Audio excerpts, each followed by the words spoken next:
both in the online and on-ground setting in our school system.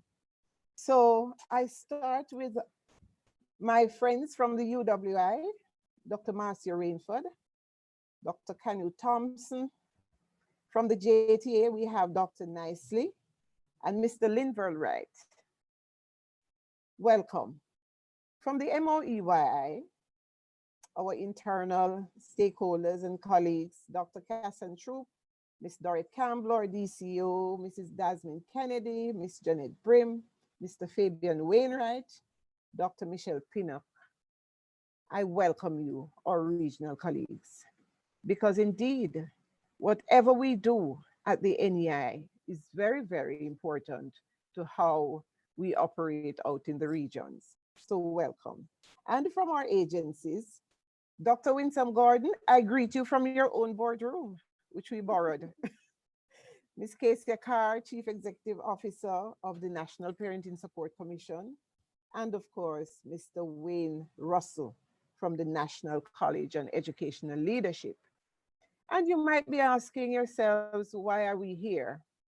And it is a pertinent question.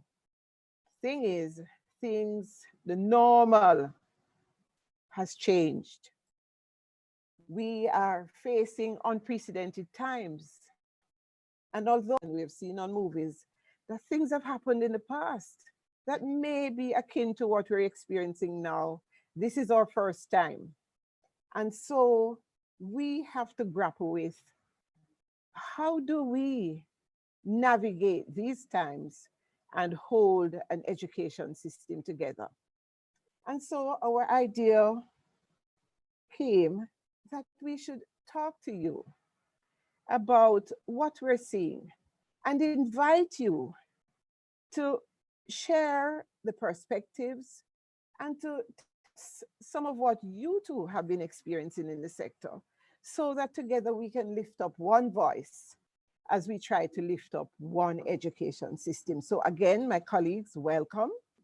You're free to interject as you see fit, but do write your comments down, because once we're through with our presentations, we are going to ask you to come in and let us know what perspectives, what understandings, what thoughts you have regarding what we're seeing in the field and how you too have been experiencing the schooling during the pandemic. Once again, welcome and thank you for being here.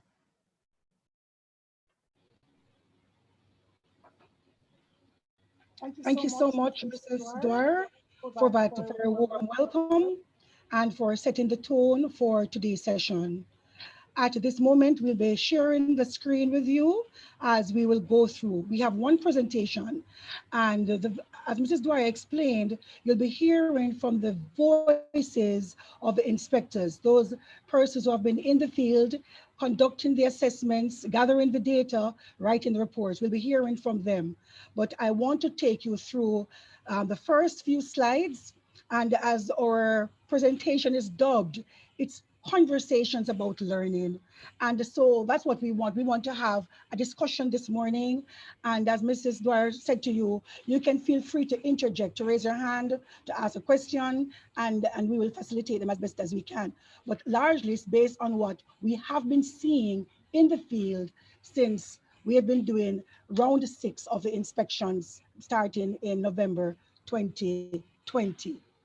And if you look at this lovely landscape, it's of a place over in St. Mary. It's beautiful. We thought it could set the tone for the discussion, but here we are thinking that this gentleman here, he would be thinking, could be thinking now about leadership and assessment, and all these words in the word cloud that you see there would be floating around in anybody who is interested in education.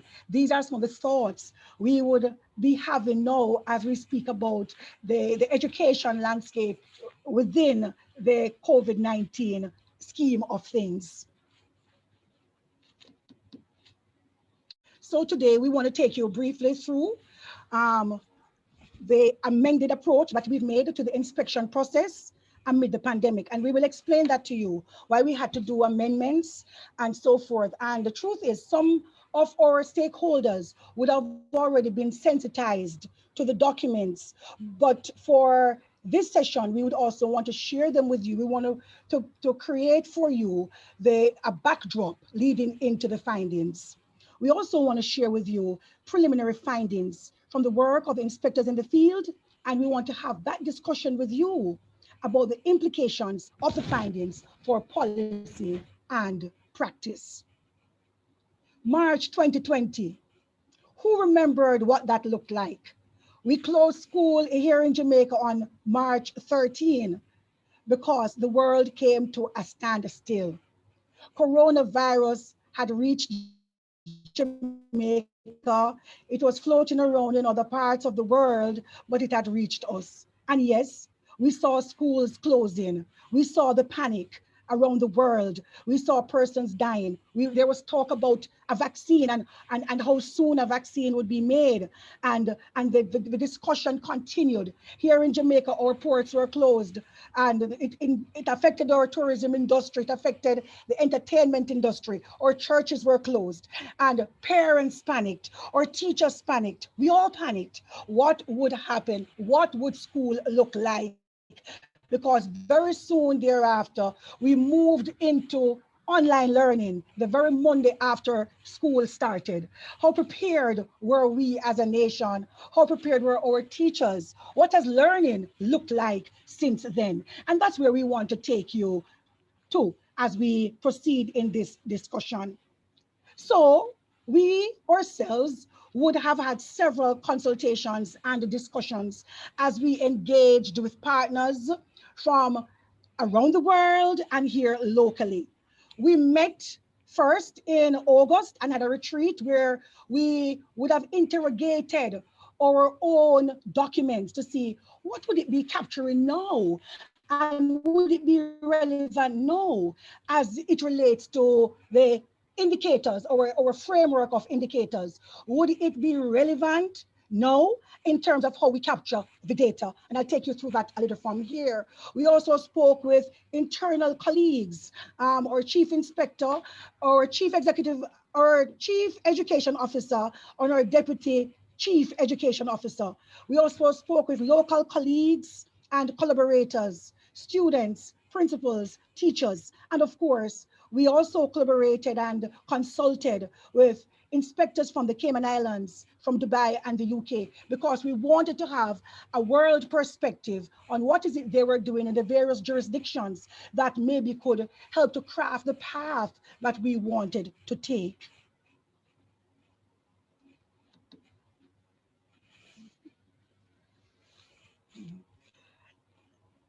Let me know if you're hearing me. It's a bit quiet.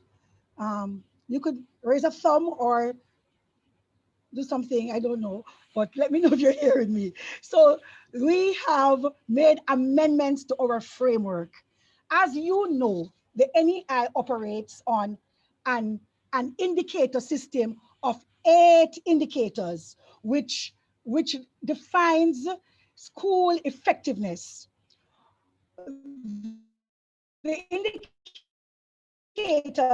that we use are proven worldwide. They are the indicators that can determine how effective a school is being led and managed in terms of curriculum delivery, curriculum implementation, student assessment, safety and security, students' personal and social development, how schools use the resources that are available to them, and the progress that students make as it relates to the opportunities they receive from teaching and learning experiences. What we decided when we looked at it and when we interrogated, we knew that we would not be able to change any of the lead of our indicators because they were what determined school effectiveness. However, what we did, we went ahead and made adjustments to the strands within the indicators so that now we would be looking with different lens when we go into the schools or into the classrooms. So we added some prompts and we added some think abouts and some look fors. So prior to COVID, we would have gone looking at lessons, looking at how schools operate, looking at the general grounds with the eyes we were trained with 3 years ago, 2 years ago. Since COVID, we now go looking to see how prepared our schools are to accommodate teaching and learning, whether it's online or face to face. We also look to see what are the mechanisms that have put in place to ensure the safety and security of students and other stakeholders if they were to return to a face-to-face or in-person experience in the school. And largely too, this is determined by the guidelines by the Ministry of Education and the Ministry of Health and Wellness. We also we also made adjustments to our schedule in terms of the arrangement of inspectors in the field. We would have lessened the number of visits that an inspector would make to a school within the lessons. So usually we have our lessons being the major part of our inspection, which is about 70%. That still remains. That still remains. We still look at our lessons, predominantly English and mathematics. However, what we have done is to lessen the number of lessons so as not to cause undue strain on the schools, because we know the challenges they face within the online learning situation. And we have also lessened our teams, because now we're asking schools for fewer documents within the school context. When we go there, we only look in the logbook and a few other documents. The other things we ask them to submit to us online. We've also gone ahead and developed a gap analysis, which we are currently undertaking. We're interacting with our principals online who are providing us with some data that we can provide to the system. And of course, we're also conducting a student assessment survey. They are telling us, they are providing to us information about how they feel about COVID, how they feel about online learning, if they are learning, what devices they are using. And we also use some of that data to include in the reports of the school that we would have visited. So technically we have four documents out that are new, but are related to COVID-19. But they were developed to capture the data specifically as it relates to the context of teaching and learning within the COVID-19 environment. So it's a total refurbishing of our documents to ensure that we're up to the times and we are current. Here you will see what we call a tree map. And this is for those of us who are not familiar with our 8 indicators. These are the school leadership and management, the provisions for the curriculum, teaching and learning, safety, security, health and well-being, resources, personal and social understandings of the students, students' progress, students' performance. And they are not in the order in which you are used to seeing them. But as you can see, school leadership forms the base of this tree. And within school leadership, you would have seen a number of other personnel who might not have been considered in the past. For example, our nurses and the local community and so forth, or deans of discipline. They know we find within the COVID environment, like it's like a network of leaders within a school.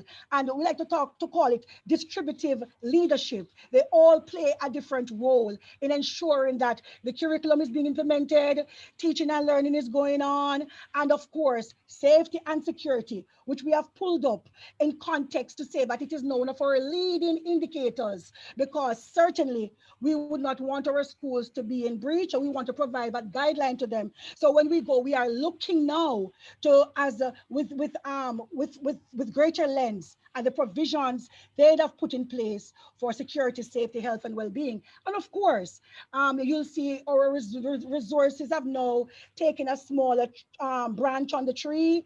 The students' personal and social understandings, because they're not really in school now. But yes, we still do interviews with them to find out their views, their voices. Yes, how they understand COVID, and if they are aware of what to do to prevent contracting this virus. And we look at students' performance, which it's their attainment, what they would have achieved over the past years, and these have not changed. So having done that, we would have met with the minister, the permanent secretary, or CEO, to have discussions, to share the documents with them so that they would be abreast of what is it that we have been doing in the schools. So our minister was briefed, our permanent secretary and the CEO. We would have had briefing sessions with the press, JIS, the Gleaner, the Observer nationwide. And we had a brilliant session with our principals in December, where they were able to interact with us in the virtual environment. But the discussions were very healthy, they were productive, and they were instructive. And above all, they really welcomed inspections. They wanted to be inspected based on the feedback we got from them, because certainly it would be a miss of a nation that we would not inspect schools now. And then 10 years from this, where would the data be to speak about what school looked like during the COVID-19 pandemic? And of course, we have also been in communication with the JTA, who we have been providing the data with.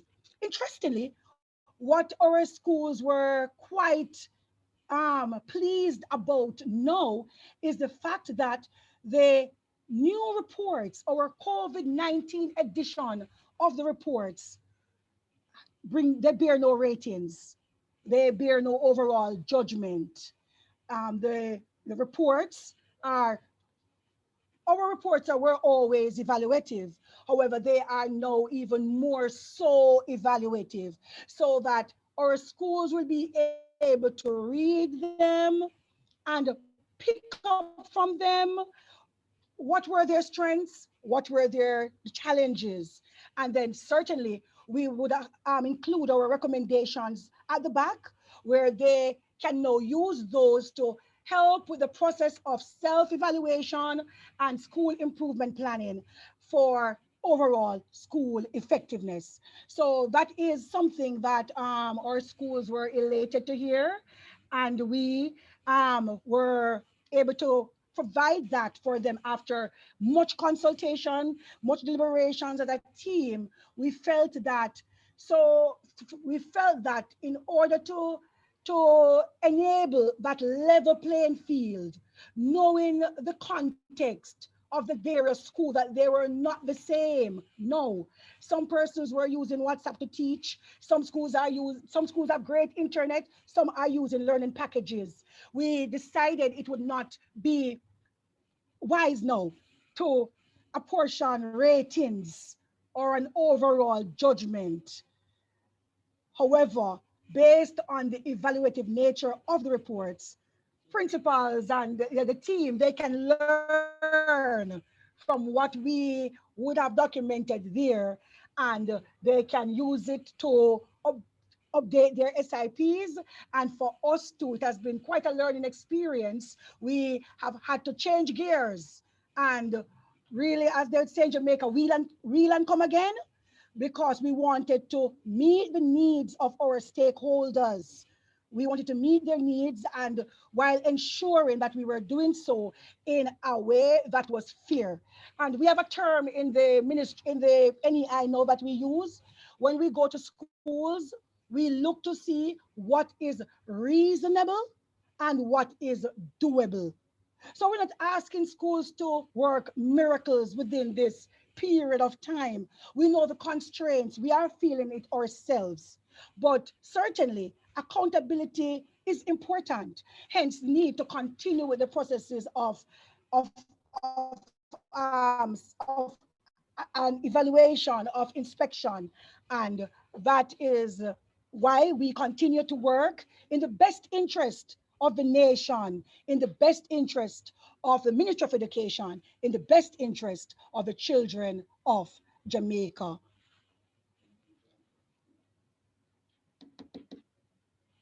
Here, just to share with you before we get into the findings, you can see some of our inspectors in the field. The picture on the left with the red car, that picture is one of our inspectors in the field. I believe they got lost on this day several times trying to find one of those deep rural schools.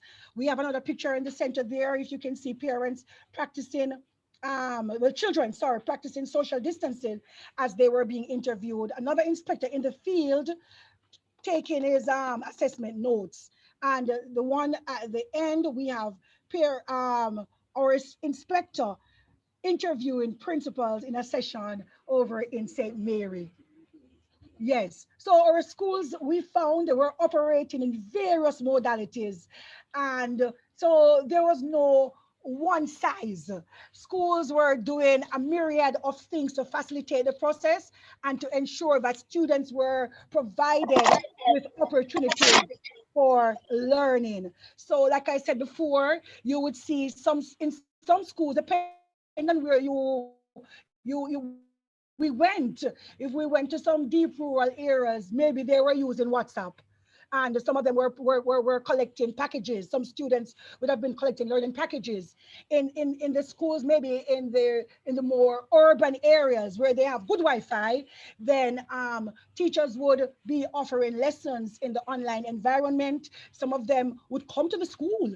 If they had issues at their own homes, they'd come to the school to ensure that the children are receiving adequate instruction. But I'm not the one to speak about those findings now, and I don't want to have to say what my colleagues will say. But these are some of the things we see in the field, the creativities.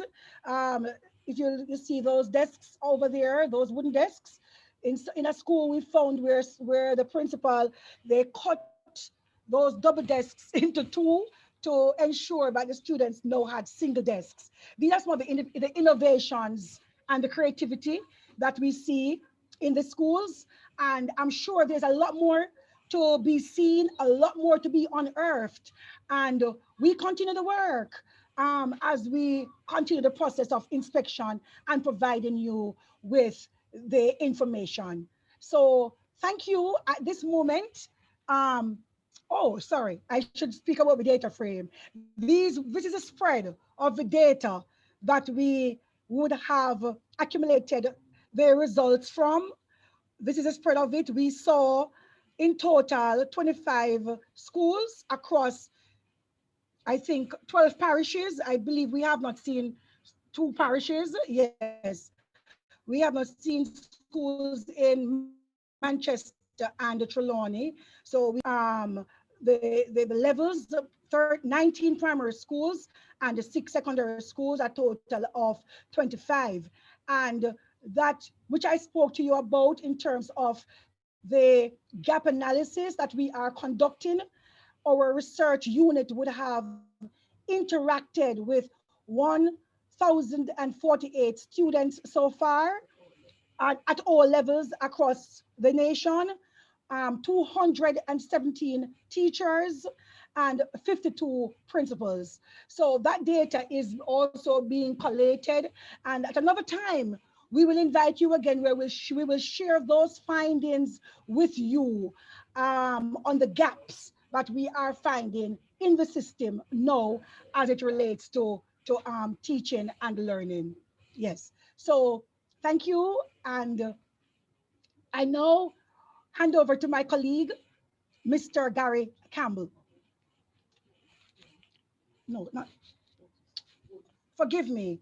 I now hand over to Mr. Otis Brown, Senior Staff Inspector.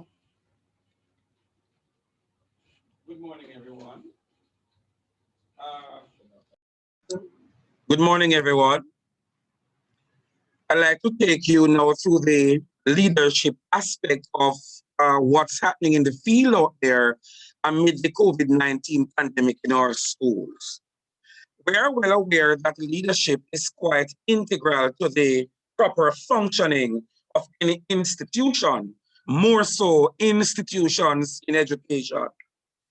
And what we have found is that our leaders, to maintain the pulse of the schools, they have taken some real innovative and creative approaches to make sure schools continue to do well, or that their schools survive amid the COVID-19 pandemic. Now, what we have found is that a number of institutions have established WhatsApp teaching groups, for example, and we want to dub this at the NEI as a developing phenomenon. Quite a number of schools are using WhatsApp literally as a platform. And you'd be surprised to see the extent to which teachers conduct devotion, have children make presentations, and do other sorts of educational things using just WhatsApp messages. So we are using that as a part of the creativity that schools out there have unleashed to make sure the education of our children continues during this pandemic COVID-19. Now, a number of schools, to make sure the children can benefit from the online teaching sessions, they have boosted their internet capabilities.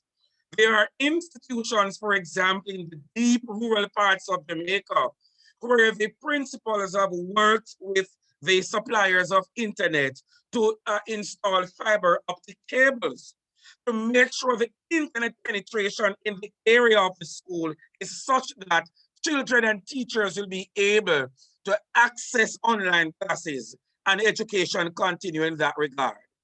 Now, some schools went as far as to purchase data plans for their children and teachers to use. We are well aware that as a result of the COVID-19 pandemic, a number of parents, for example, are facing economic hardships. For a number of them have been laid off, they've lost their jobs and so forth. And so to finance the education of their children in the virtual space has become remarkably expensive. And so schools have jumped in with the support, of course, of the Ministry of Education, Youth and Information or Parent Ministry to make sure the children's education continue by assisting the parents and the children and even teachers to have data plans to make sure this teaching and learning business in the virtual space can continue. Some institutions have taken it even further. We are well aware that we have a number of children in our schools who are in need, to the extent that they have absolutely no device, no cell phone, no tablet, no desktop, no laptop, etc., to access their online classes. We have seen the leaders of our schools, and when we talk about leadership in this context, we want to include our principals, we want to include our vice principals, we want to include our deans of discipline, we want to take into consideration our bursars, the nurses, guidance counselors, those persons who would form the executive management team of the schools, and of course, our senior teachers who are the middle managers. So these persons have worked very creatively, collaboratively with business places, entities, people in the diaspora, their past students, etc., to make sure they can access devices for the children so that each child can have their own device to benefit from the educational process as it takes place online. Now, you're well aware, when you go to the doctor, doctors at the preliminary stages of your visit or the preliminary stage of your visit would want to check on your vitals. They check your blood pressure, they do your temperature check, etc. Schools have done the same thing in terms of accountability. They have put systems in place to make sure the pulse of the institution, the pressure level of the institution is at a place where the school will not suffer a stroke and then land in Lodibar, the land of no communication. And so registers are being marked online. For example, teachers' lesson plans are now being marked online, and they are giving feedback to the teachers online. The CIT, the curriculum implementation team, the staff, the teachers, common planning, all of those things are now taking place in the online environment. When you look at the marking of registers, for example, we have gone to schools where when the teachers are marking the registers during teaching sessions, they project the actual register on screen. For example, what we saw at a school called Clancarthy Primary, and they project the register on screen and they're marking.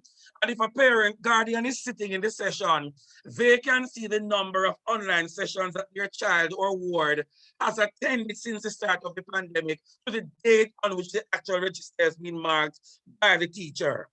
We noticed that there are guidance counselors who have taken their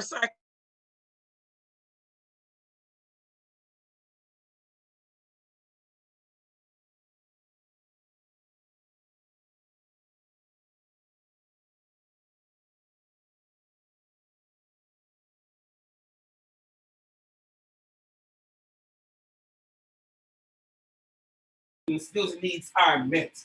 There are schools who are tracking children's progress during the pandemic online. So when we talk about tracking progress, there are schools, for example, that are using Google Docs. And the teachers are required at intervals during a particular week to make notations in columns provided or decided upon by the school's leadership team about a child, the number of days absent, issues the child might have faced or that caused him or her to be absent and so forth. And another thing too, as it concerns accountability, the schools are making provisions to work with their stakeholders in the virtual space. So a number of them have set up their COVID-19 task force. And one of the components of their task force would be a help desk where parents and guardians and children can call in to someone from a control center at the school and get the requisite assistance they need to overcome a particular challenge. Now, fair and external, let's move on to the signs of collaboration at this point.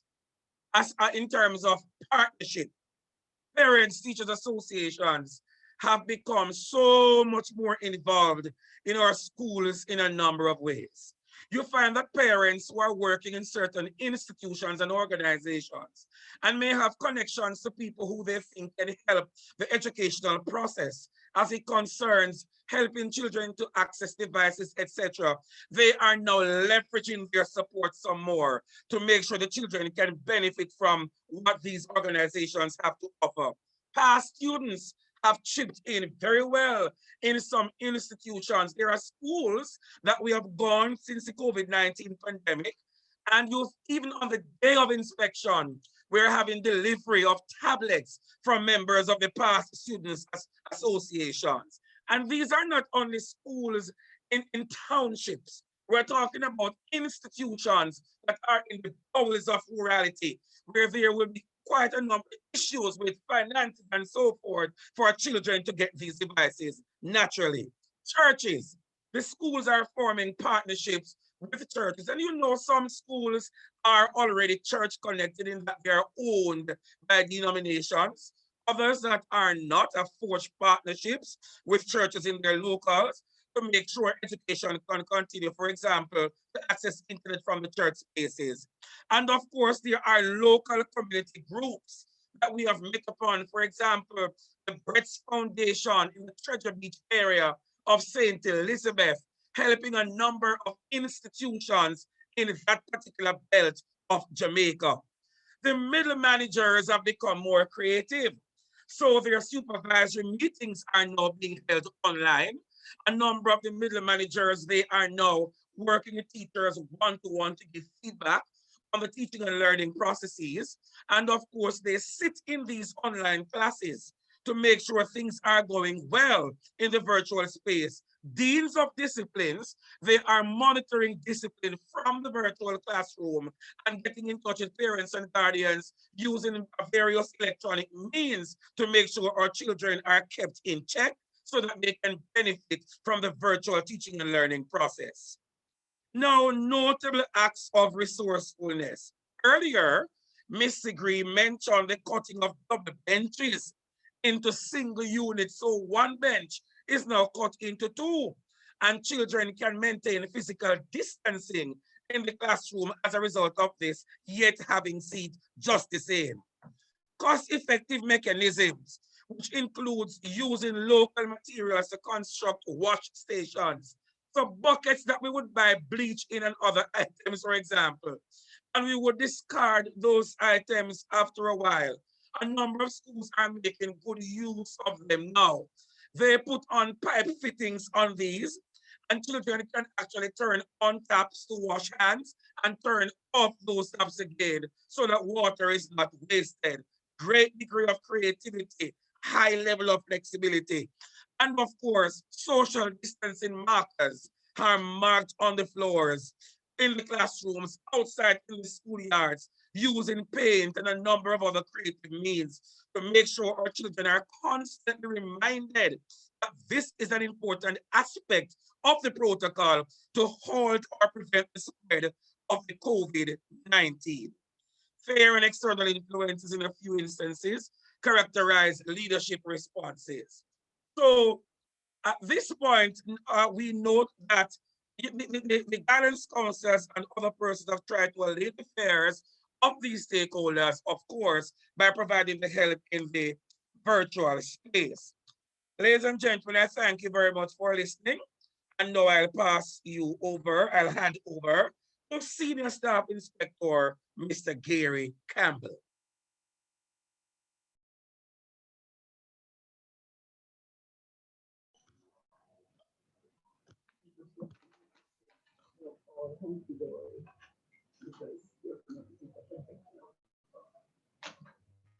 Good morning, colleagues and partners. So we want to take you now to this aspect of what teaching and learning looks like in the COVID situation. We know that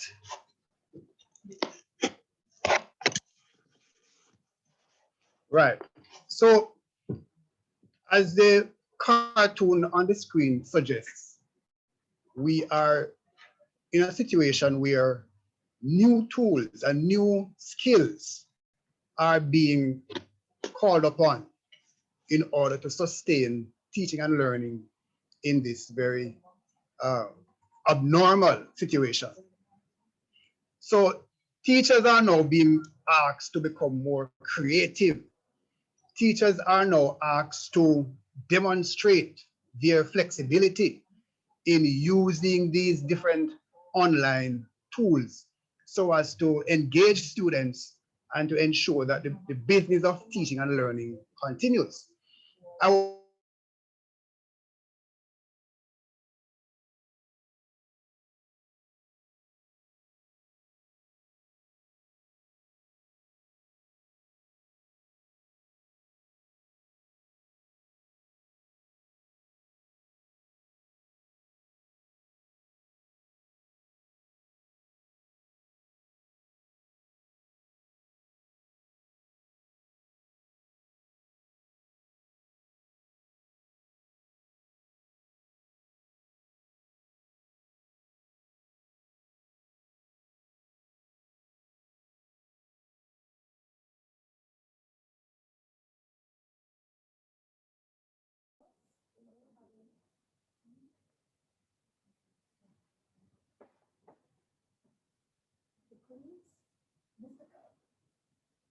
Mr. Campbell is back.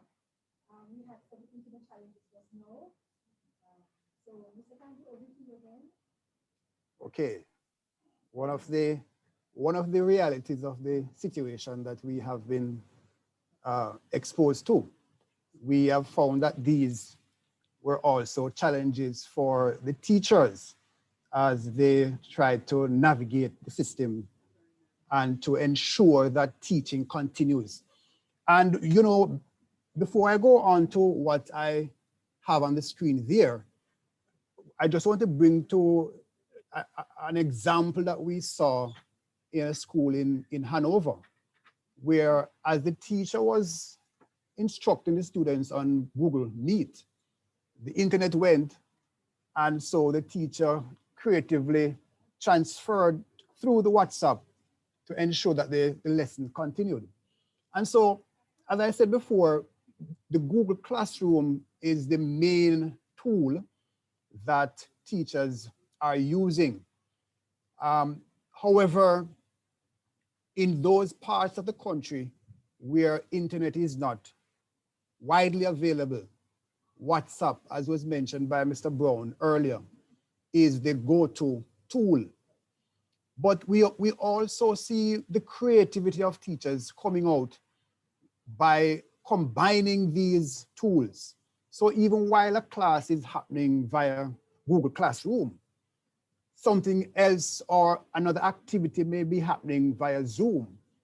And we see where teachers have been adapting so well that they are able to manipulate those other tools within these platforms like the Jamboard, ensuring that students are able to follow as they teach, doing demonstrations on the whiteboard, conducting the assessments through quizzes, and so on. And so we find that as much as there are those who have the challenges, especially the older teachers, they are not so adept to utilizing these tools. But what we also found is that the teachers within the schools themselves who are more technologically inclined will bring the staff together and each one teach one. And so we found that these have been quite helpful. I want to take a listen to this and take a look at what is happening here. This is a school we inspected in St. Mary, Mason Hall Primary. Just take a listen and look at how this teacher has become creative.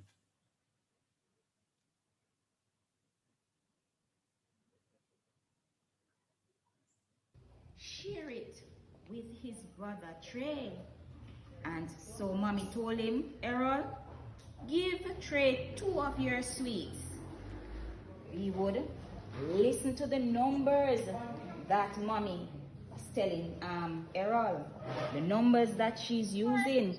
So she said, Errol, he gave Errol 15 sweets. And so Errol would give away 2 sweets.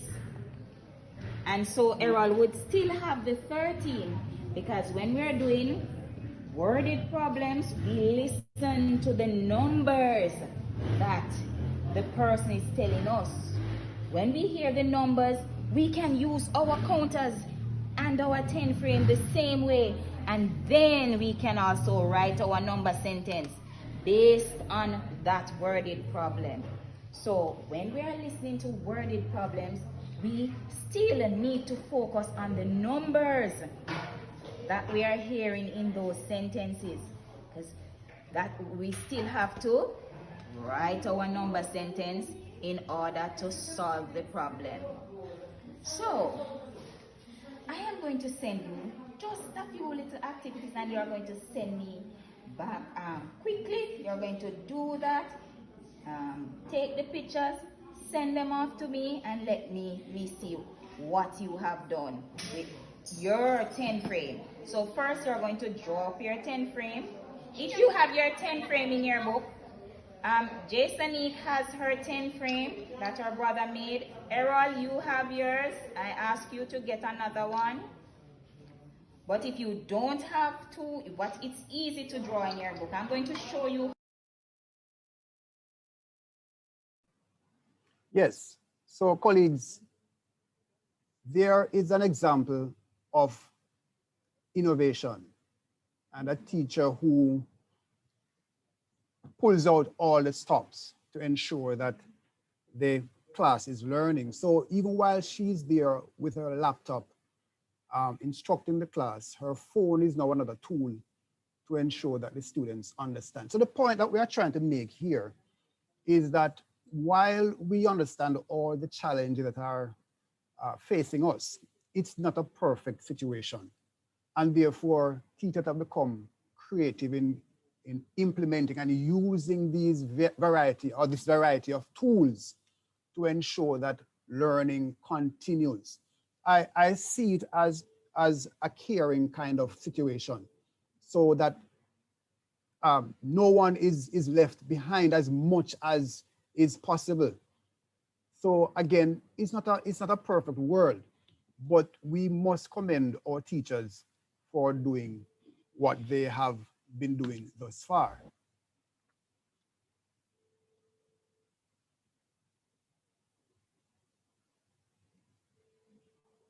Right, so we want to, some things have come to the fore as we observed during our evaluation of teaching and learning in the schools. We saw that questioning and the varied degrees of discussion that were happening, the teachers continued to pull out from the students. One of the things that struck us too is the extent to which the engagement, especially at the primary level, was happening. Teachers would call students by name to ensure that they are participating. We saw this mutuality in terms of the interactions. So there was an understanding of the different situations, especially in those cases where students would be dropping off and coming back on. Teachers understood and made the provisions for that. However, we saw that because of the modality, especially during the Google Meet or WhatsApp, there was not the space for the kind of differentiation so that all the learners could be catered for. But we understand that this is what comes with the territory. But as I said before, teachers were adaptive and creative. We found in instances where collaboration happened, especially through the chat on Google Meet. We saw where students at their different locations were able to collaborate using the video tools. And so even while there are limitations to the platforms, these were features that we saw coming out. The matter of progress, which was one of the leading indicators for the NEI, we found that was an area that was a bit problematic in terms of the ability of both teachers and ourselves to see happening because of the online platforms. Particularly in WhatsApp, where sometimes responses from students come hours after the teachers would send work for them to do, or the following day. And so that was one of the challenge. But as it says there, we know that most of the teachers continue to forge ahead in their different disciplines. So the matter for teacher-student interaction is a question that we would want to examine as to how this is going to be, what it will look like later on, and how it will be continued to be fostered. The matter for accounting for the 4 C's, we found that it's a challenge for the teaching and learning and what is expected from the National Standards curriculum. And so what are these implications?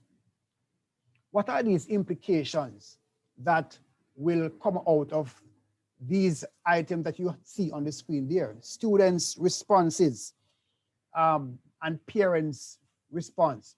We found that at the primary level, students are more participatory. They are more willing to open their cameras and to interact with their teacher. But at the secondary level, those students are much more reserved, and the teachers would have to be calling on them at times to show their faces, but they are the ones who will be responding more in the chat. And so we found that those are the kinds of responses that the students themselves are demonstrating. There's a question of what implications these have for the standardizations and controls across the system. One of the things that also came out is, what is it that classroom management will look like, especially in this environment where teachers don't have all the controls that they would normally have. So that matter of how a classroom is managed, it now demands for teachers to become more creative in ensuring that their students are participating in lessons and that they are able to gather from them how they are learning during this pandemic.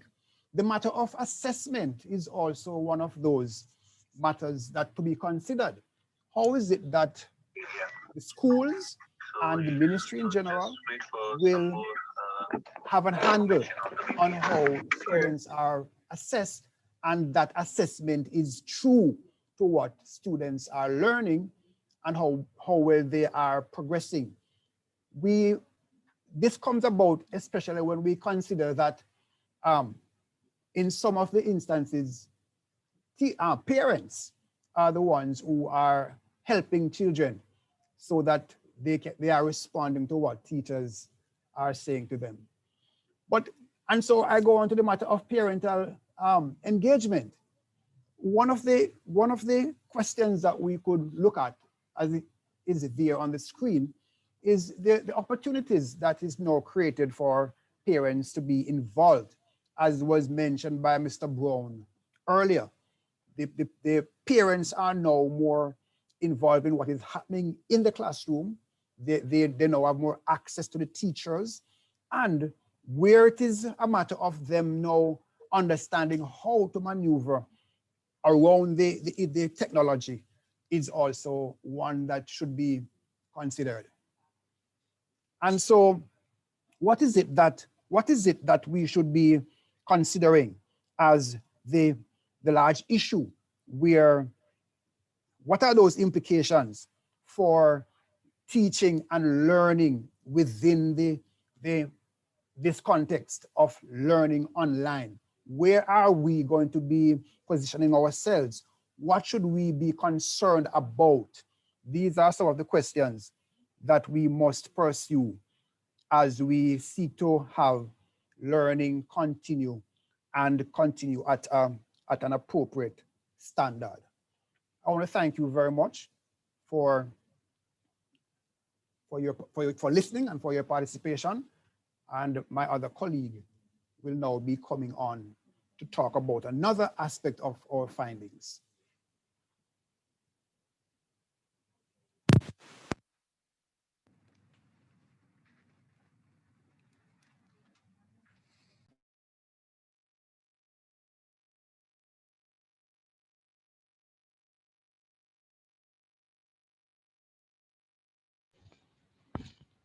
Colleagues, as you would have listened to Mr. Campbell, I know that many thoughts would have been coming to your mind, and in particular, as it relates to the various online learning platforms and the supporting applications. It has clearly the implications for standardization and the various internal controls. Because if you go to this school and you see that they are using Google Suites, and then you go to another school and they are using Zoom, another one might be using WhatsApp or Moodle or so forth. How do we ensure that the NSC is being implemented as per standard, and that students will be assessed as per standard. So these are some of the questions I know would be going through your mind now as you would have listened to Mr. Campbell. But we wait until the end for your participation. I now invite Mr. Stephen Carr or Dr. Carr as he takes his position to present to you on what we have been seeing in the field relating to safety, security, and Morning, colleagues, morning, stakeholders. Let me say that we have been to these schools, and one of the things that we have highlighted here is that all the schools have policies, plans, committees established to deal with the issues that they're now facing. And what we have found is that there's widespread involvement in the development of these policies, plans, and protocols. Every school we went to had a COVID plan. They were planning for before even the ministry basically made a decision on modality. But what we found is that in terms of widespread stakeholdership, we had the boards, we had the parents, we had teachers, we had the leadership of the school involved. What I found in a school yesterday, for the first time, this particular school in St. Elizabeth had the students involved in planning these protocols. The first time I'm seeing something at that level where the students are involved in their whole planning process. What we also found, so the schools were ready. The schools had to help from stakeholders, garnered all the requisite protocols and equipment that they need to create a safe and secure school. In this particular school I went to yesterday, they had 8 watch stations. Like there was a watch station everywhere I turned. And so here are schools that are very cognizant of the safety and security of their children. And in an interview I did with the teachers yesterday, they were to tell me that, you know, when they're at school, I'm 90% sure that they're safe. I can't say what happens when they leave the school gate. But what we do know is that schools have put in place safety, security, health, and well-being at the forefront.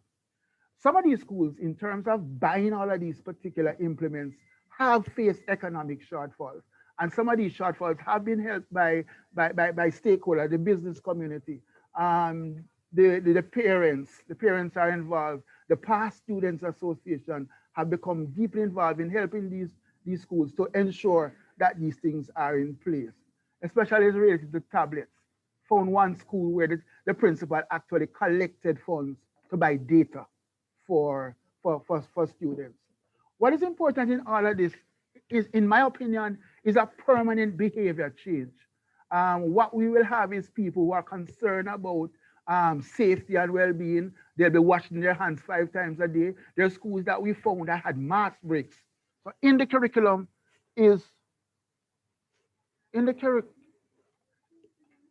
what we have in is important behavioral change.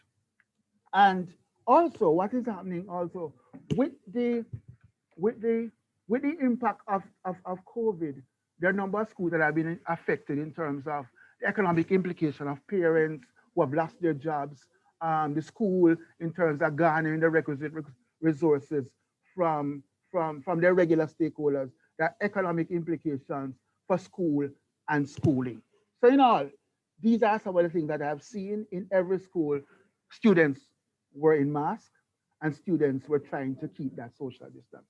I thank you for listening, and I now turn you over to my other colleague, Miss Kadia Bell.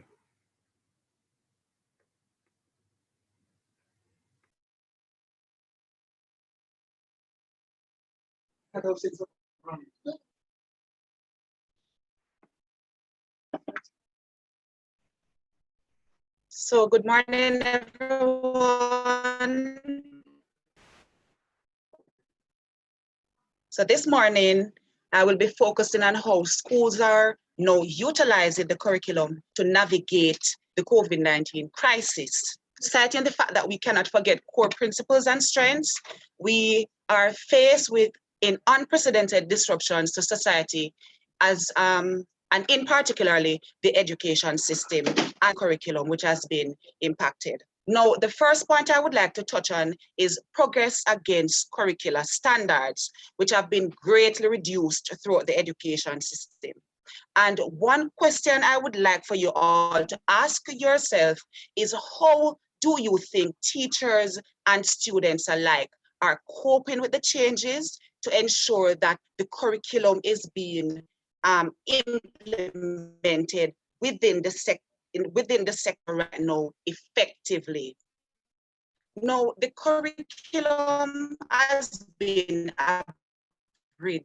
abridged in the sense it has been condensed to suit the times. Now, at the primary level, you find that core subjects are now being taught. So the core subjects, such as the mathematics, the language arts, the science, and the social studies, are now a major focus within the primary setting. You find that some schools, especially those that are utilizing WhatsApp, you find that they might not necessarily teach some of these subjects the way how they ought to in terms of the allocation of time, because when they are utilizing the WhatsApp modality, you find that responses are, in a sense, limited, and sometimes those responses are delayed. So say, for example, mathematics and language arts are usually taught on a daily basis. Utilizing the WhatsApp modality, you find that teachers may only be able to teach mathematics and language arts once or even twice per week, depending on the response from the students. Now, at the secondary level, subjects that require experiments and also physical interactions with the students are now being impeded. The extent to which this is impeded is dependent on the type of schools. So in those traditional institutions, you find that nothing has been changed because they have the resources and they are reaching most, or if not all, the students. So for those schools where you find that take for example, a subject like physical education. Physical education has been suspended in most institutions at this point in time. Agricultural science is also another subject that has been suspended, and also hairdressing as a part of the tech voc area has also been suspended. Now, if you look carefully at the NSC, I would personally say that it is under threat. It is under threat because what the NSC requires is for teachers to move away from the banking system of education and focus on a more modernized way of teaching, utilizing hands-on interaction. Now, let us go to look at some of the implications for the curriculum. Now, implementation is done at a time when there are a lot of changes within the curriculum. The pace is restricted, especially for schools who are utilizing WhatsApp, for those schools who would have limited access to internet, and for those who are utilizing the learning packages. Now, in some instances, you find that continuity and progression is also impeded regardless of the type of institution. So for those students who are not utilizing the Google Classroom or even say the WhatsApp, and they are receiving these learning packages, a question that we need to ask ourselves, how are these students learning, and are they learning at the required pace that they need to learn in order for them to move on to the next level? So I would say in most instances, continuity has been restricted, hence progression has been restricted throughout the education system during the COVID-19 pandemic. I thank you.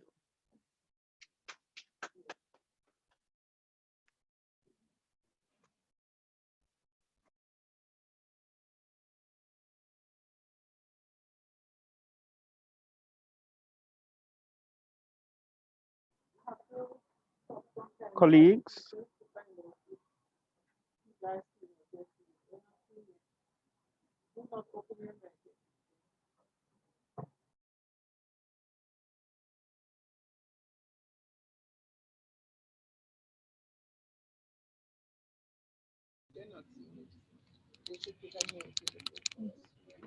Colleagues, we are trying to find out from you if you are seeing the presentation and if you are hearing us.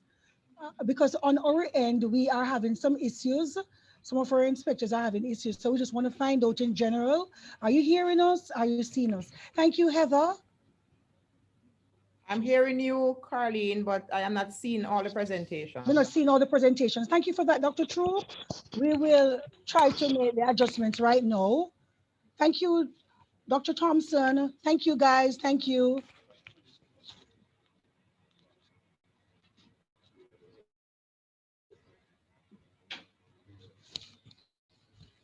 Are we back on? Okay, we're back on. Thank you so much for your patience. We will now be hearing from Senior Inspector, Mr. Thaddeus Donald. Thank you, Mr. Gree, for the opportunity. What we're going to look at now is the use of the resources available in the schools. As you know, we have both human resources in the school and material resources. Sorry, I'm not hearing myself.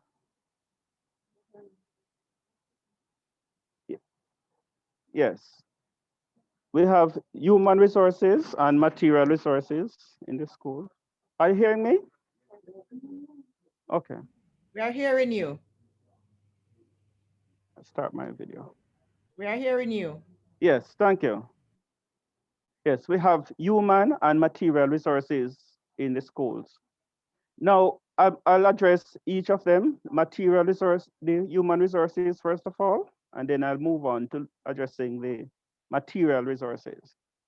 Now, what we have found in the schools is that the teachers, as a resources, they are adequately trained. They are adequately trained in the use of the devices. They are adequately trained in terms of the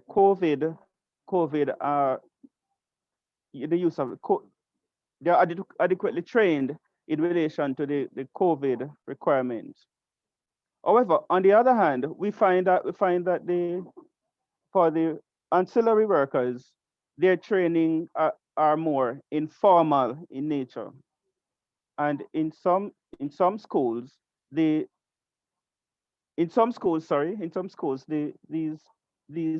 people are not sufficiently aware of how they are to use the available equipment. In terms of the use of the human resources, the teachers obviously continue to conduct their lessons in the online environment. However, we find out with the ancillary staff members, these ancillary staff members, some of them, they have their job enriched. For example, we know some of the cook, the canteen, people from the canteen are used to help assist with the sanitization of the classroom, and even the watchman and the janitor are used to assist with the sanitization processes and to get the school ready, because it's the janitors and the groundsmen, they are assisting with putting up some of these sanitization stations in the school. So we move on now to the material resources. When we look at the material resources, we are looking at the availability of sanitization station. We're looking at the availability and use of the ICT resources that are available in the schools. Now, we find that in many schools, or in most schools, the schools have the requisite sanitization stations established. We find that in one school in particular, they have foot operated sanitization station and wash stations. We find also that in many of the schools, the school establish markings on walkways, on places where students gather. The distance is social distance requirements that they are to observe. So we find that in many instances, the schools are prepared with with the material resources. However, we find that one of the most required resource, the use of the internet and availability of ICT materials.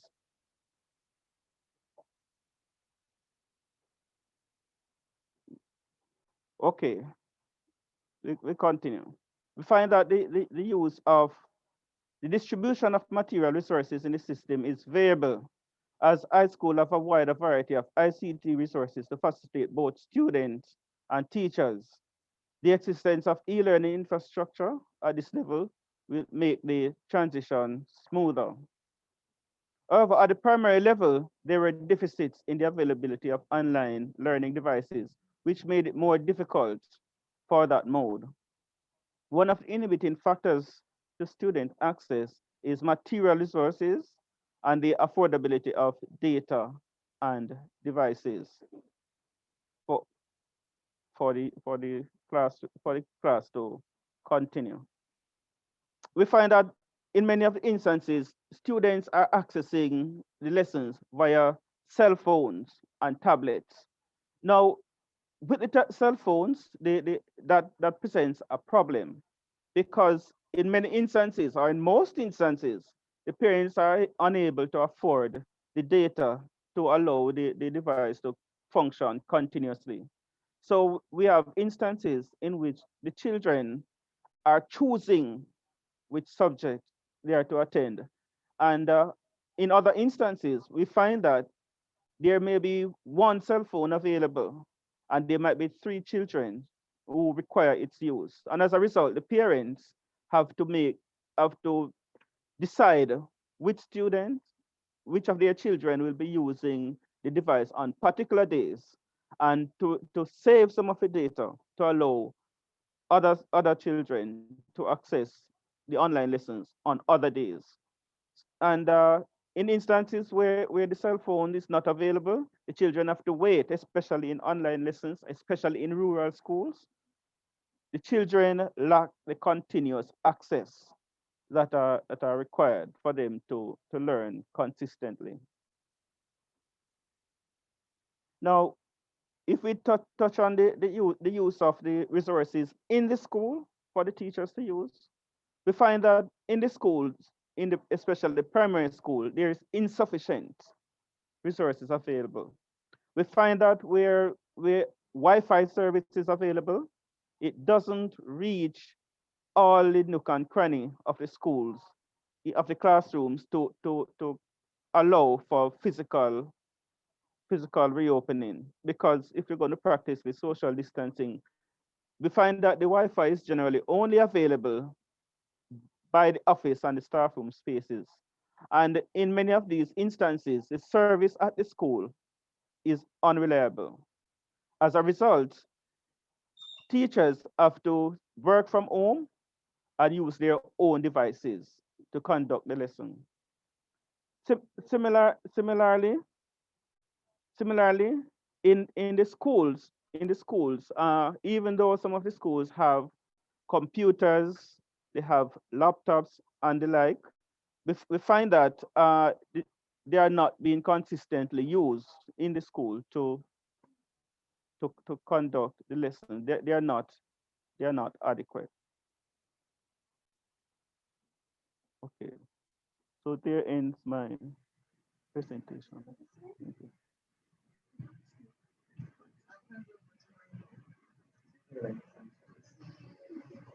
Okay, we thank Mr. Donald for that presentation on the resources and their use in the schools, both human and non-human resources. Now, we worked on is as it relates to teacher effectiveness efficiency or efficacy.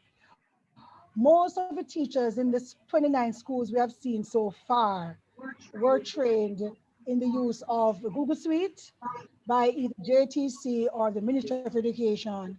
And even if they are not at present using the apps from Google to implement the curriculum and to engage with their students because of the infrastructural challenges with the internet. They have been trained and they feel confident about the training that they have received. So that is really a plus for the system. However, as it relates to how the curriculum is being implemented using the various resources that are in the school. That is for our discussion later at the end of the presentations.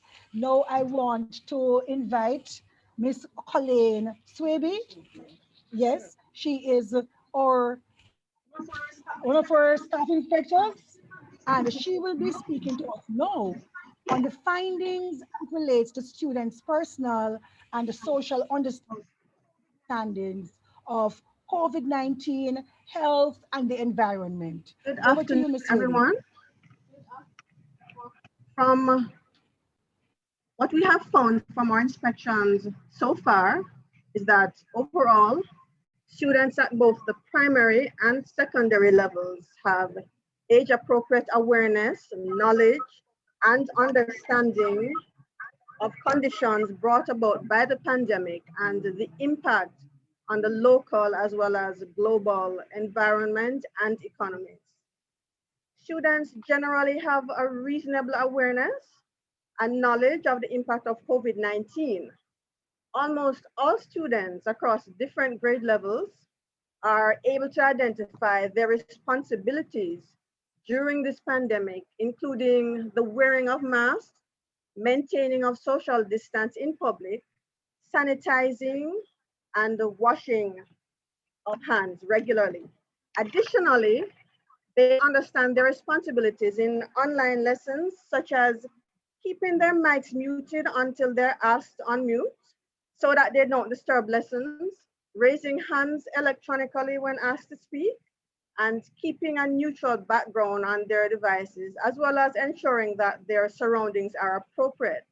They also are aware that they should log in on time for lessons and be respectful to their teachers and peers while online. Most of them also state that they observe COVID-19 protocols when they are in public. All students express that in order to reduce the spread of COVID-19, individuals must follow the necessary protocols. And they understand that not following these protocols make it difficult for the virus to be contained. For instance, students at Oberlin High state that as citizens, there is a need for the improved behavior of persons to prevent the spread of the disease.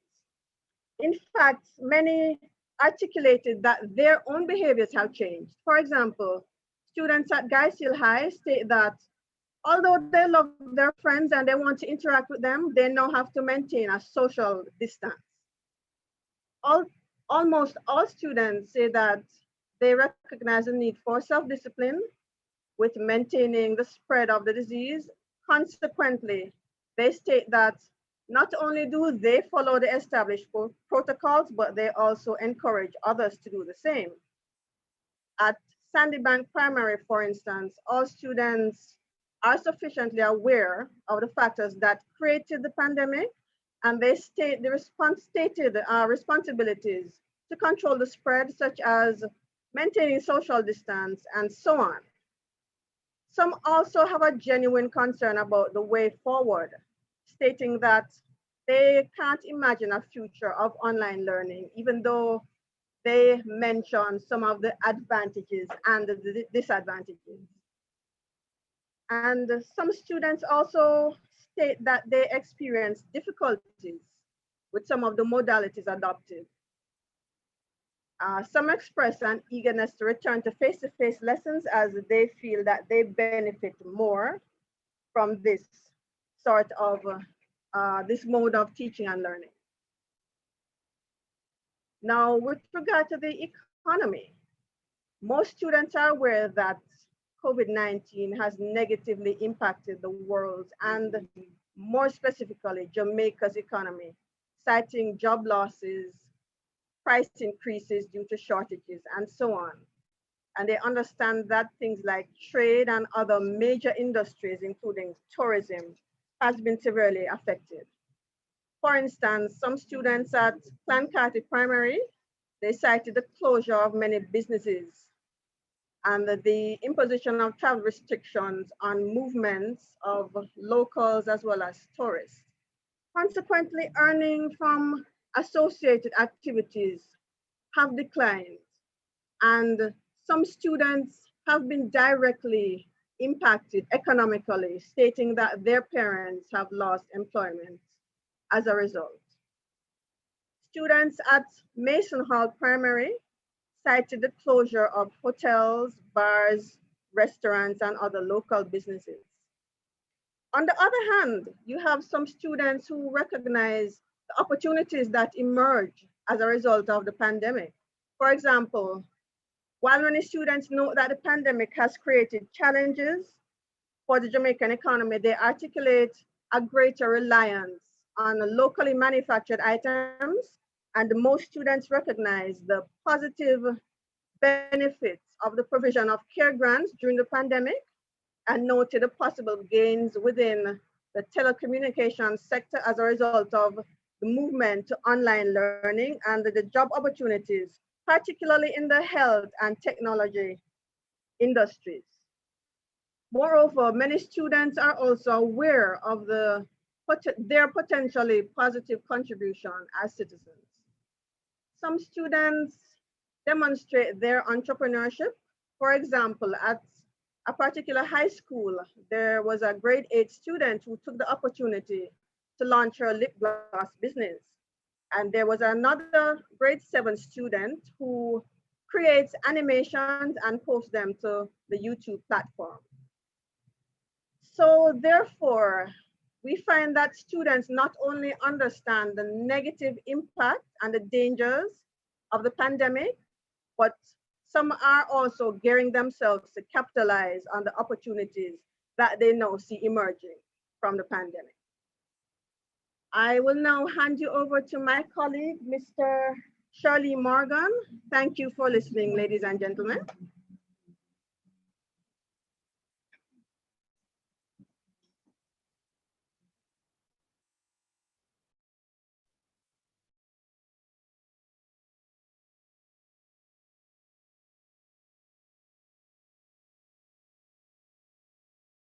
I'm using Kadia.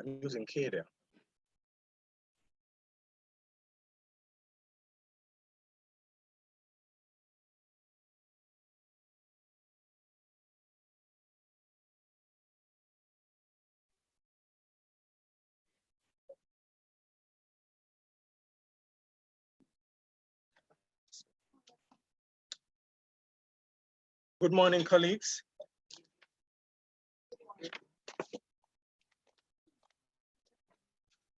Good morning, colleagues. I will be sharing with you some feedback from 3 of our major stakeholders: students, teachers, and principals.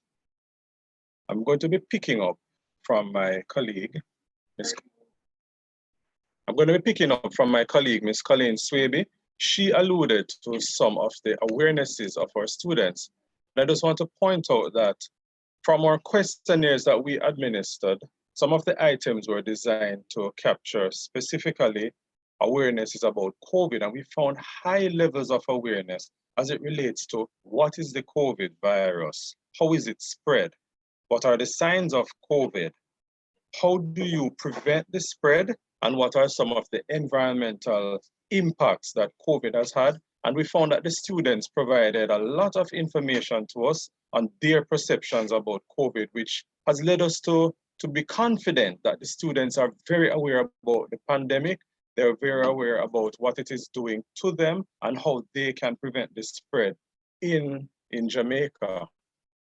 We also found high levels of what we are calling digital literacy among our learners, in that the students have indicated that they are aware, they know how to use the applications. They've also indicated that the teachers are very aware of how to use the applications to deliver learning.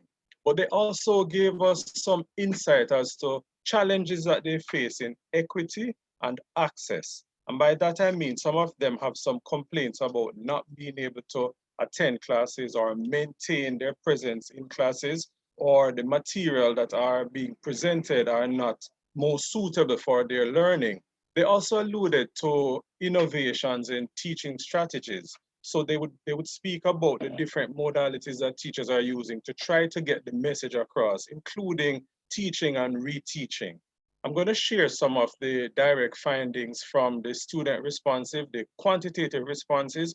We asked how they access lessons. And if you were to do a quick addition, you would see that the percentages are more than 100. This is indicative of the fact that students may use 2 devices. So some students may use the phone as well as a tablet, or phone as well as a laptop. But what is really interesting here is that the majority of the students, 2/3 of them, predominantly use a cell phone to access lessons. And if you think about the implications of that, I would challenge any one of you to try to listen to this meeting on a cell phone, let alone to participate in a class via a cell phone, and you would begin to understand some of the challenges that students might face while accessing lessons. Another challenge that was very blatant from their responses was poor internet connectivity. So we're seeing only 1/3 of them reporting consistently good internet connection, but just about a half of them reported that internet connection was intermittent, and we're finding that this is cause for concern.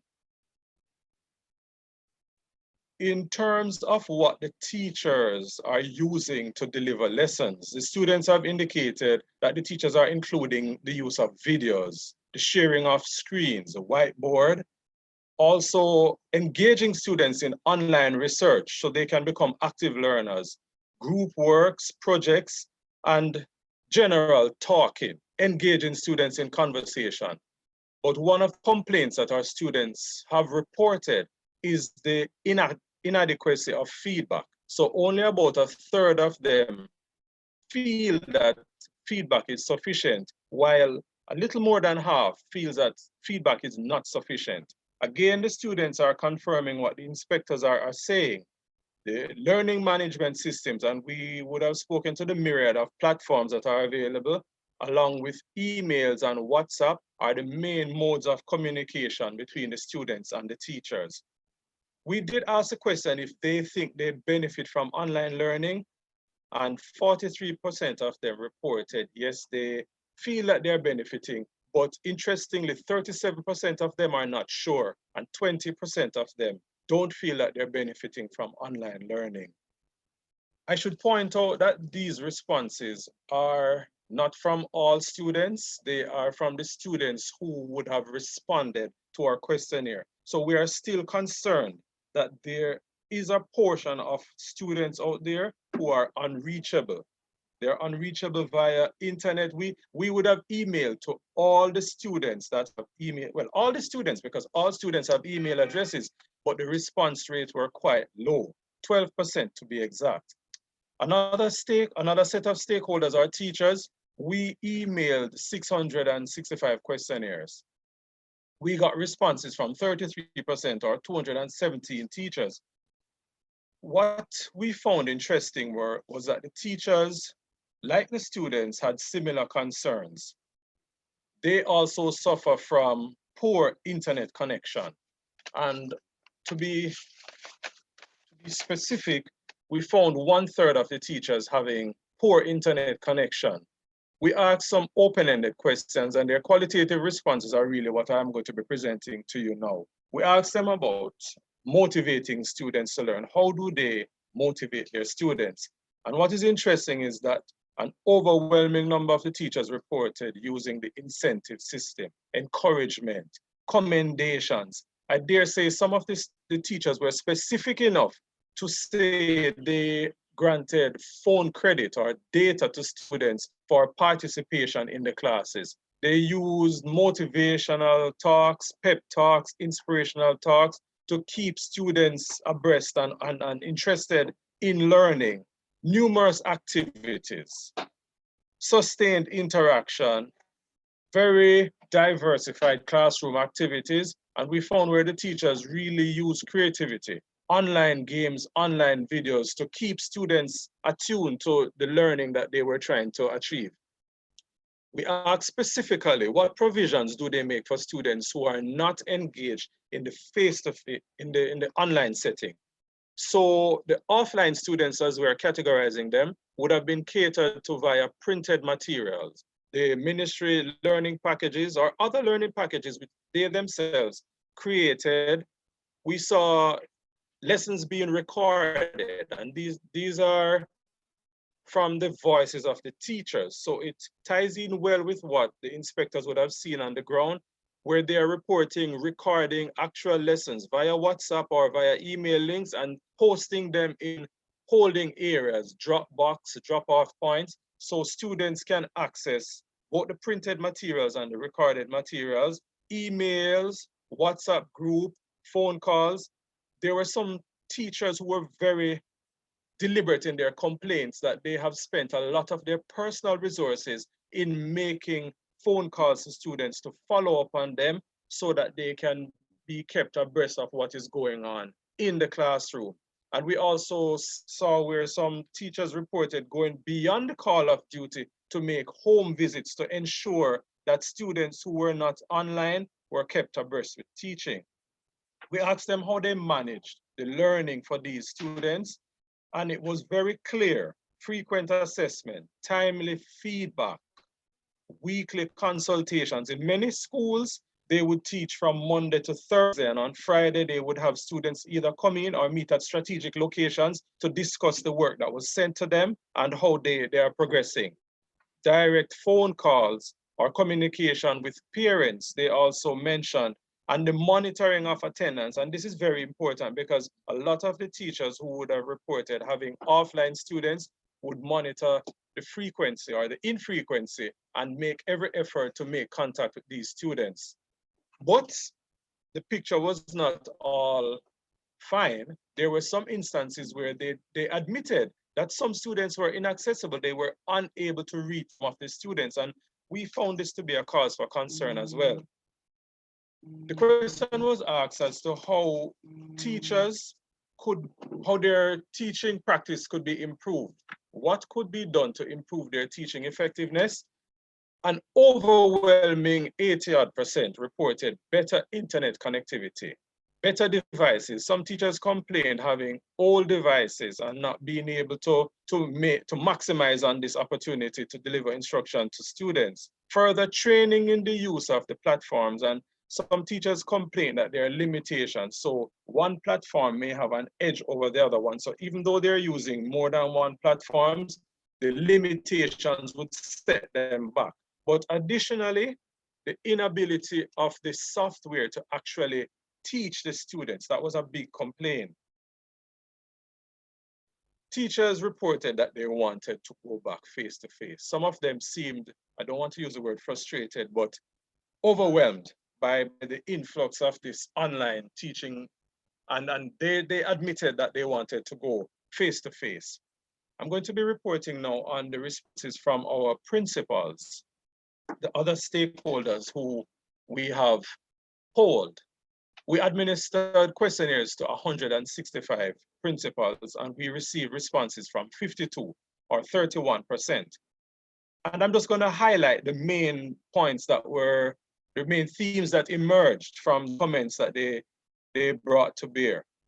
Opportunities during this time: increased digital literacy among staff and students. The principals were really encouraged that teachers took on to the online environment, and students alike. So students became self-directed learners, and teachers really stepped into the digital age, stepped up to the plate to deliver learning at whatever cost, through whichever means, to the students. They also reported improved collaboration among staff. They also they reported improved community relations. So the public-private partnerships and the other inspectors would have alluded to that earlier, where we're seeing many different stakeholders, past students associations, the PTA, alumni, just chipping in to ensure that the business of education continues. Principals reported improved record keeping because a lot of the things are done digitally. They are able to manage and monitor the records, student records, and this was a plus in this COVID time. And they alluded to the creativity that the teachers exercise in the delivery of instruction. Some of the challenges that they reported, I think this was very overwhelming. The majority of the principals cited poor internet penetration as a major challenge. The unreliability of internet service. So you would be in a class, and we would have witnessed this not too well, consistently. You're in the middle of a class and then the service goes, and you have to find some creative way to ensure that class continues, but also the shortage of devices. And this was not only among the teachers, but also among the students. Inconsistency in student attendance. So I think when we spoke to resources, you heard about the ding-dong between who would get the cell phone to use for classes today. Principals would have reported that students at the beginning of the week on a Monday, you might have a particular number, say 50, but by the time the week goes, the number dwindles. So you find some students attending 2 or 3 or 4 times, or choosing to attend. As a matter of fact, students, I don't know if this is a new norm, but students are deciding which classes they want to attend. And this is something that we have to, and which subjects they want to participate in. This is something that we have to be mindful of when we begin to deliberate on all of what we're presenting to you, and we plan the way forward as education practitioners. The limitation of the learning platforms, we spoke to that. Principals have confirmed that, yes, we are engaging online, and students are there, but the platform can only do so much and no more. And this was now a big complaint, the use of personal resources. I must laud the teachers who are spending out of their pockets, and it speaks to commitment. And they have reported, and the principals are also reporting, they are using their personal resources, their personal equipment and their money, giving credit to students, providing data for students so they can be engaged in classes, calling students, 40, 30 students, to ensure that they got the homework, that they did the homework, that they submitted the homework on time. And what the last challenge I want to point out before I take my exit is the limitations in their ability to implement the curriculum. So these are some of the voices from our stakeholders. I thank you for the conversation that we will have thereafter. Thank you, colleagues.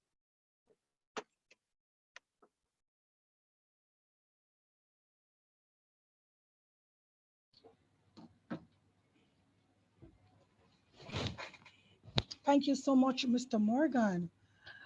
We have had quite a lot of information being thrown at us this morning in the hour that we've been on, or almost 2 hours, I should say, that we've been on. And I know that there are a lot of thoughts and ideas. Thank you. Thank you. Oh, my video was off. Yes. So I was saying I want to thank Mr. Morgan for his presentation, and to the other colleagues who presented just now. Quite a lot of food for thought, a lot of information being thrown at us this morning. And I'm sure that a myriad of thoughts are going through our minds as we are beginning to conceptualize what the system is looking from this sample of schools that we would have looked at. At this point, I am going to hand over to Mrs. Dwyer, who will look at the overarching implications for the system, their long-standing implications and the impact that they will have on the system as we continue to implement the NSC, as we continue to assess students, and all of those ideas as they come to the fore. So please continue to write in the chat. We have been monitoring what is happening in the chat. And if you wish to ask a question, remember to use the icons for raise hand and so forth, because now we're opening up the floor for the discussion. Over to you, Mrs. Dwyer. Okay, thank you, Mr. Green. So, colleagues, you've heard. What can I say? If you have the words equity, access, quality floating around in your heads, then you're like me. What is in this space now? What characterizes this gap that we keep talking about, the gap in education right now? And what are the implications for policy, for practice, and for the system going forward? So I want to just open up the floor, invite your comments. I want you to, I'm not guiding you, but I want you to think about, and I think DCO Campbell would have said it ably when she came to us some time ago, how is leadership adapting to the new circumstances? And what will school leadership be required to do, or what will it look like as we go forward in this new normal? What are the implications for pedagogy? When we look, Mr. Campbell said, it's the same teacher, but different tools. How do we navigate this space, and how are we going to be able to assess learning? And what should learning be about at a time such as this? You know, the use of resourcing, whether it is online or offline. Um, how does that, Dr. Troop, you might have some answers. How, how does that come up against policy and what we plan to do? If we have so many different devices being used, so many different platforms, how do we standardize for assessments? There's so many questions, but I brought it to you verbatim from my inspectors who were online and in the field on the ground. I want to thank them, even before we get into this discussion, for so ably taking the conversation through. And I just open the floor to you now to talk to us about what you've heard, and so we can continue this dialogue.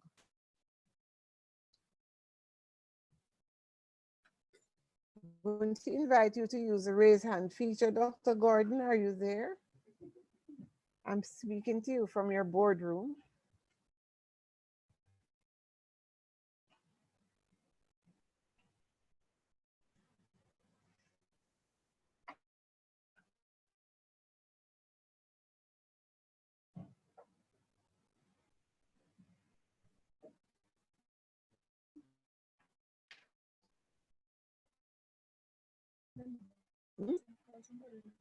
Dr. Thompson, is your mic on? My mic is off. I would love to hear from you. For surely. All right. I can offer a couple comments. My background might be a little bit noisy.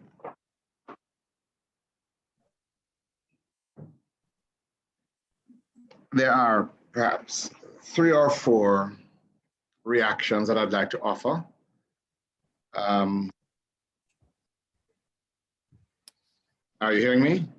Yes, yes, very well. Right. There are 3 or 4 reactions I'd like to offer. Firstly, just to commend the NEI for this initiative, utilizing the tools available to us in the context in which we operate, and bringing us closer to the field in terms of some of the realities that are taking place there, and the demonstration of your adaptation to the new context as you continue your work.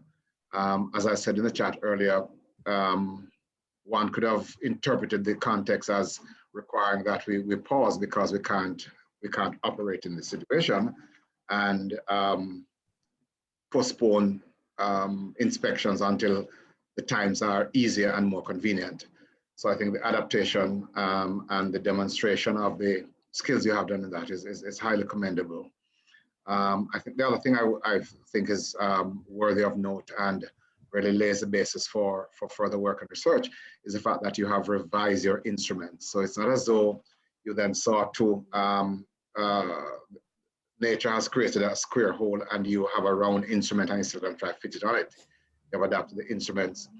And I think the path for some kind of hybrid model of assessing face-to-face and online simultaneously or side by side is really placed before us as a grand opportunity. The third thing I would say is that the research that has been done by some of your officers and the data shared, which sought to go a little deeper into understanding how teachers are engaging, the kinds of challenges they're having, help to define the context for the task of inspection. So rather than limiting yourself to the traditional tool that you've had, that you've developed, you have sought to explore other areas of research by getting a feel for how people are interpreting the context.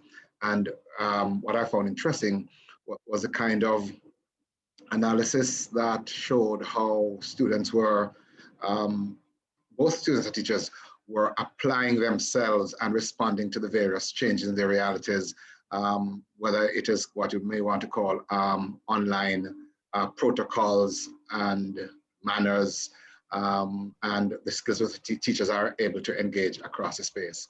Final thing I would say is that the collaboration with other countries, the kind of comparative analysis, the kind of benchmarking that you're doing, although the NEI is clearly a leader in the Caribbean, your outreach to countries in other jurisdictions is a useful and commendable gesture. And I think that one of the things that you may want to consider for one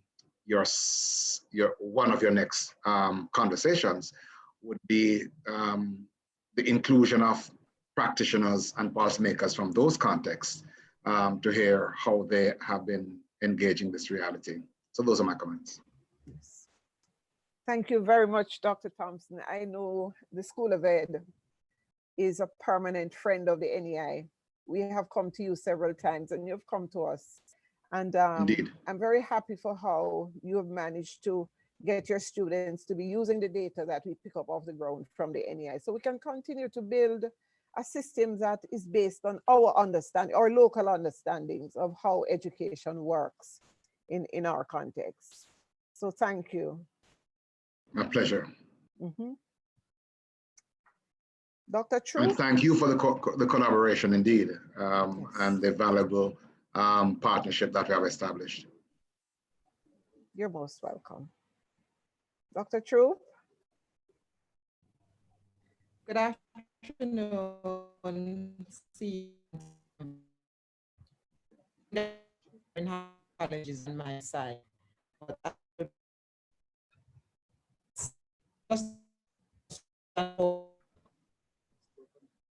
Wow.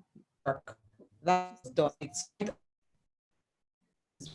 team in the information. You're hearing me, right? Your internet is a little weak. You're coming in and out. All right. Let me switch over to my phone and give me a minute because I'm having some challenges on my end. Give me a minute. Okay. Ms. Carr? Can we, and immediately I'm getting a call, Mrs. Dwyer. So permit me to take the call and then revert to me. Okay. All right. So Dr. Troop is switching over. Is there anyone else? Let me see in the room.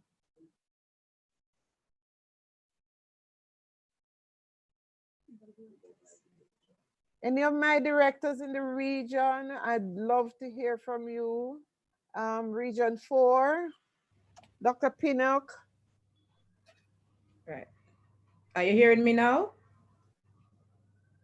Yes. Okay. Please go ahead. Okay.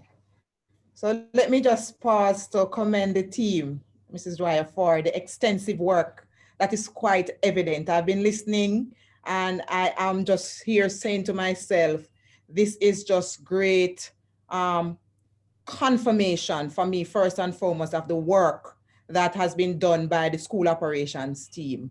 When I heard your team members speaking of the fact that there's a plan in each school, you know, it gives me great comfort that there is awareness among the staff and students of the protocols. That is very encouraging, because this is great confirmation that the officers on the ground are working, that the consultation is taking place, that our principals are making the adjustment. It's a very, very difficult time for all of us, all the stakeholders, but the adjustments, they are pivoting, they are making the best of what they have. When I heard the conversation about the resources, how they are being utilized, the human touch, the compassionate gifts of credit and time, you know, it just augurs well for our Jamaican people. And it says to me that your team is fully aware of what is happening. It is in support of what comes up to me from my regional directors. And again, I must use this opportunity to say, well done, Team NEI, for bringing out this kind of reality to us. You know, I am fully seized too on the challenges that were highlighted in terms of access. And as you know, we as a system, we have tried our very best to make sure that we can respond. And that is not something that we can fix right away, but there's a process. You know, we are rolling out the devices for the PATH students. We have launched the 1 laptop per child. You know, we have launched the voucher system. So we are trying, but we are aware, and you have also concretized that in terms of your findings. I am very, very grateful for that. You know, as I listened also, I had to think about decisions going forward, because that's what this information is about. You know, how will this impact assessment strategies? How will this impact instructions? When I heard from the presentation that the progress that we would have anticipated, even with the abridged curriculum, that we are still not there, right away my mind went back to PEP that is looming. You know, we have an assessment coming up, and there is already a cry from some of our stakeholders that perhaps we should delay the ability test. I thought immediately about that and say, here we are with some information now, perhaps to support the request coming from the field that there may be some level of unpreparedness. The mindset is not there, that this is information, Mrs. Dwyer, that we can use to have further deliberation with our minister as to what we will do going forward with our students, because assessment really does not only need to be valid, but fair. You know, validity, reliability, and fairness are critical criteria for an assessment. And so when I listened, I thought immediately about that. Also listening, we're looking at policy going forward, you know, in terms of the virtual space, the remote period going forward. What are the implications for that? We also now need to look at this information that I know you will package and submit to our PS. Right. And how we can use this now to come up with information to design policy going forward to guide the system. Mr. Brown spoke about the administrative activities that are taking place with the marking of registers and so online. You know that that is not necessarily codal. We really do not have any guidelines definitive in our education regulation based on how it is written to cover those experiences and to make sure that they are legitimate. And so when I listen to him and to hear how our principals have been pivoting and ensuring that there's accountability, I say, yes, there's record keeping taking place. There's evidence of it. NEI can verify that. You're the accountability arm and you're able to speak to that. So I would like to say that this has already been discussed with our minister in terms of how do we get the legislative activities behind these new technologies to support our school management. And that has started with our legal unit. And so I'm happy to hear the information coming out again that we will need CEO Dwyer to carry forward the cabinet submission. So I am pleased. I wanted a little bit more CEO on the other modalities. I heard about the challenges with the online, and I have been struggling as CEO with the other modalities. We have been investing tremendously in the televised and radio program. It's really costing us a tidy penny. And of course, our learning packages. And I really want to have some information to corroborate its effectiveness. Are we really getting value for money? You know, the curriculum unit went ahead and developed a timetable to guide the utilization of the different modalities.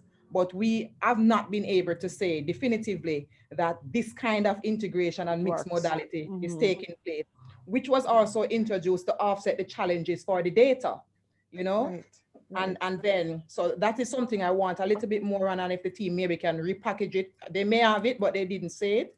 That information is very, very important to determine value for money, because you know we have to give an account going forward.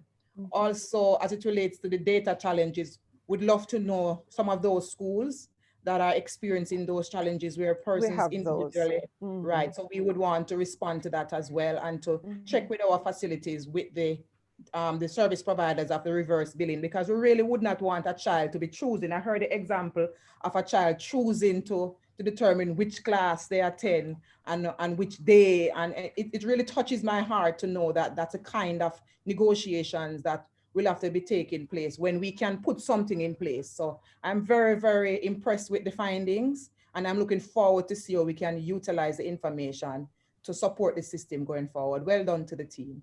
Yes. Thank you very much, Dr. Troop. Your comments are so deep. I just want to, I know the team would have heard that you need some more on those other modalities, but recall there was a little point made about the turnaround time for those students on WhatsApp. So you get a message from teacher now, your response is either the following day. And so there's a lead time, lag time problem as it relates to how they are accessing those learning modalities. And those have implications too for the progress that the students are going to be making against the curricular standards. So these are policy things that will be talked about, I am sure, as you go along. Right. But I'll listen thank you for being there. and comment further. Yes, and we aim to serve. Well done. Okay, yes, thank you. So Miss Carr, was it Miss Carr who was coming on next? There's another person there.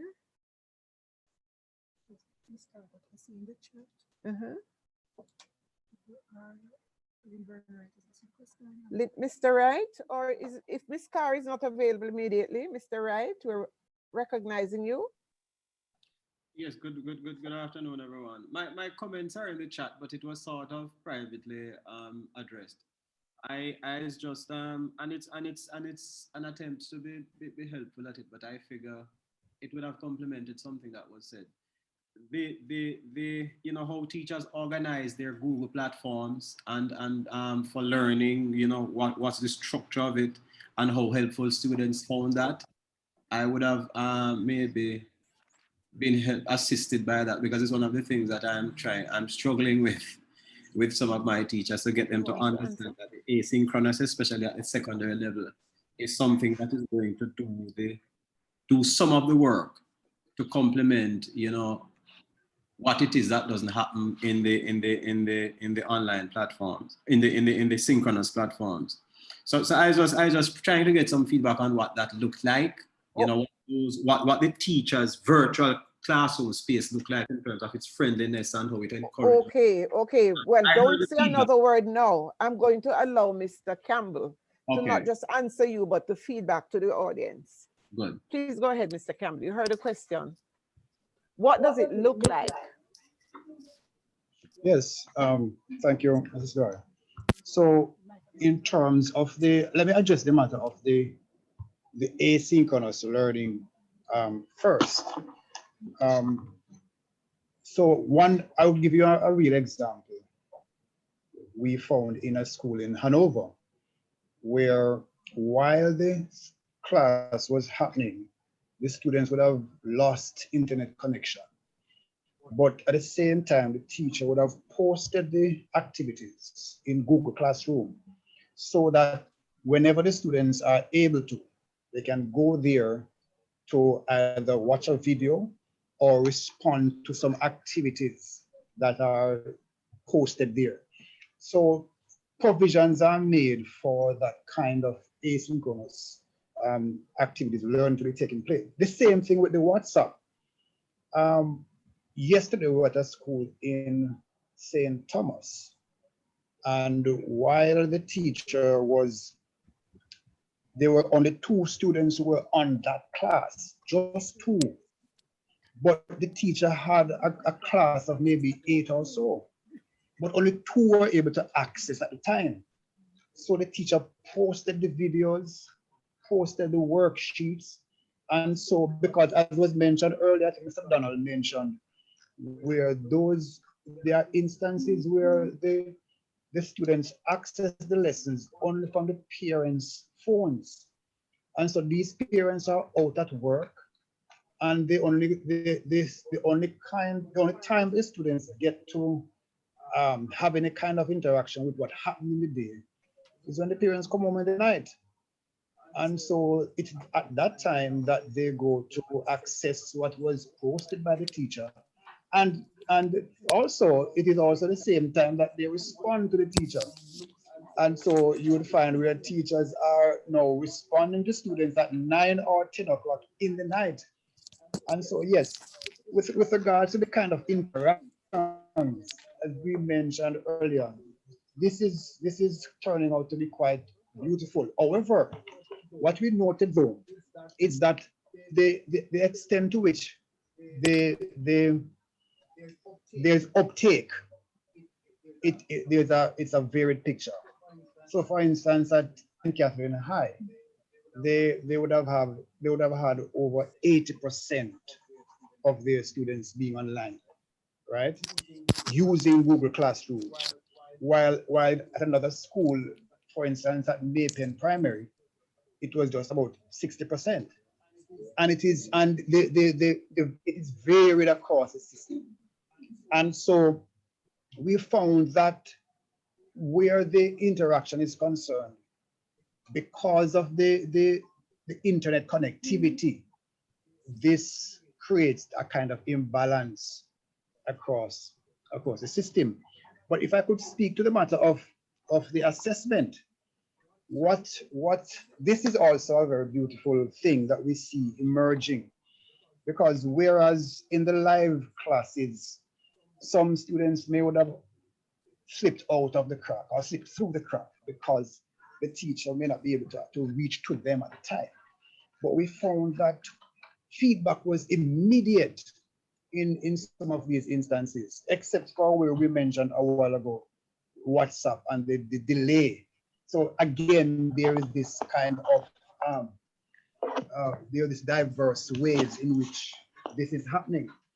But assessment, as I mentioned in my presentation, also takes place through the different tools, online tools that the teachers are using.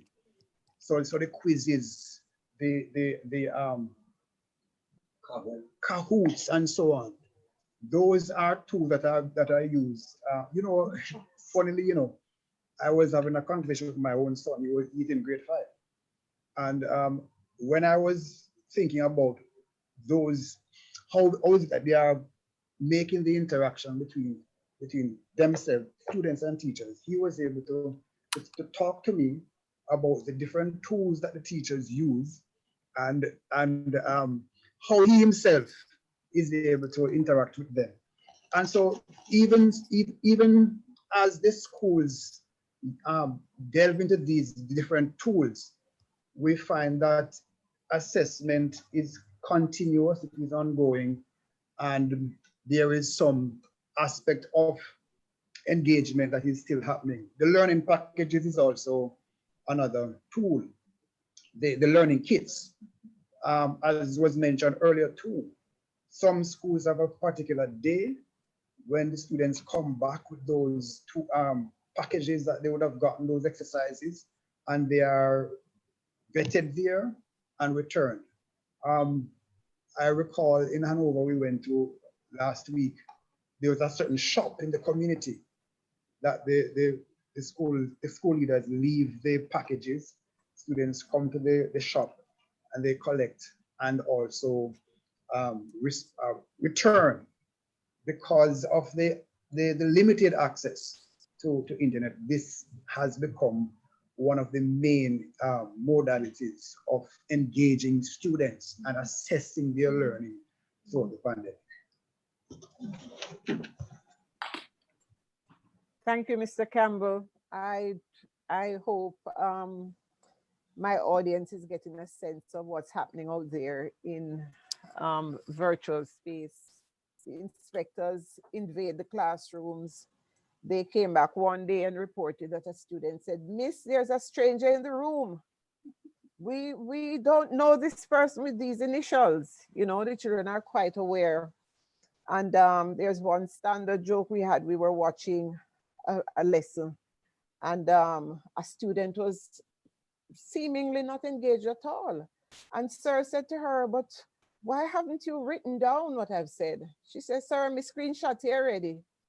And even though it's anecdotal, it takes us to the question of the digital divide and how the children are so well advanced in their understanding of the technology, and how we need to now catch up in the space. Some of us as adults need to catch up with them because they're so good at using the modern technologies. So I'm going to invite Ms. Carr. Yes, thank you so much, Mrs. Dwyer. Zoom quit unexpectedly. I'm getting that notice. Thank you, Mrs. Dwyer, and thank you for the invitation to participate in this, the conversations. I found the session quite good, quite a bit of information, and I took a lot of notes. So allow me to go through. I think I'll condense to 3 questions. There was a reference to opportunities that the pandemic would have presented for better engagements with parents. Is there any information that you would have garnered that would speak specifically to how schools, the 29 schools, would be exploiting these opportunities to engage parents? I know there was some concern that parents they're not hearing. There's where we just fluctuated. I think I'm tethering from my private phone, but you're hearing. Who's the parenting? That would be Otis. Are you on? I'm not hearing. You're not hearing. Miss Carr, if you could just give us 30 seconds. Sure. You're on now. Otis, are you on now? I am trying to get back on. Could you just use another computer? Miss Carr is making reference to how opportunities for parents, what we saw in the field. I'm going to ask you, Miss Carr, before I paraphrase your statement, to just repeat so Mr. Brown can hear. Right.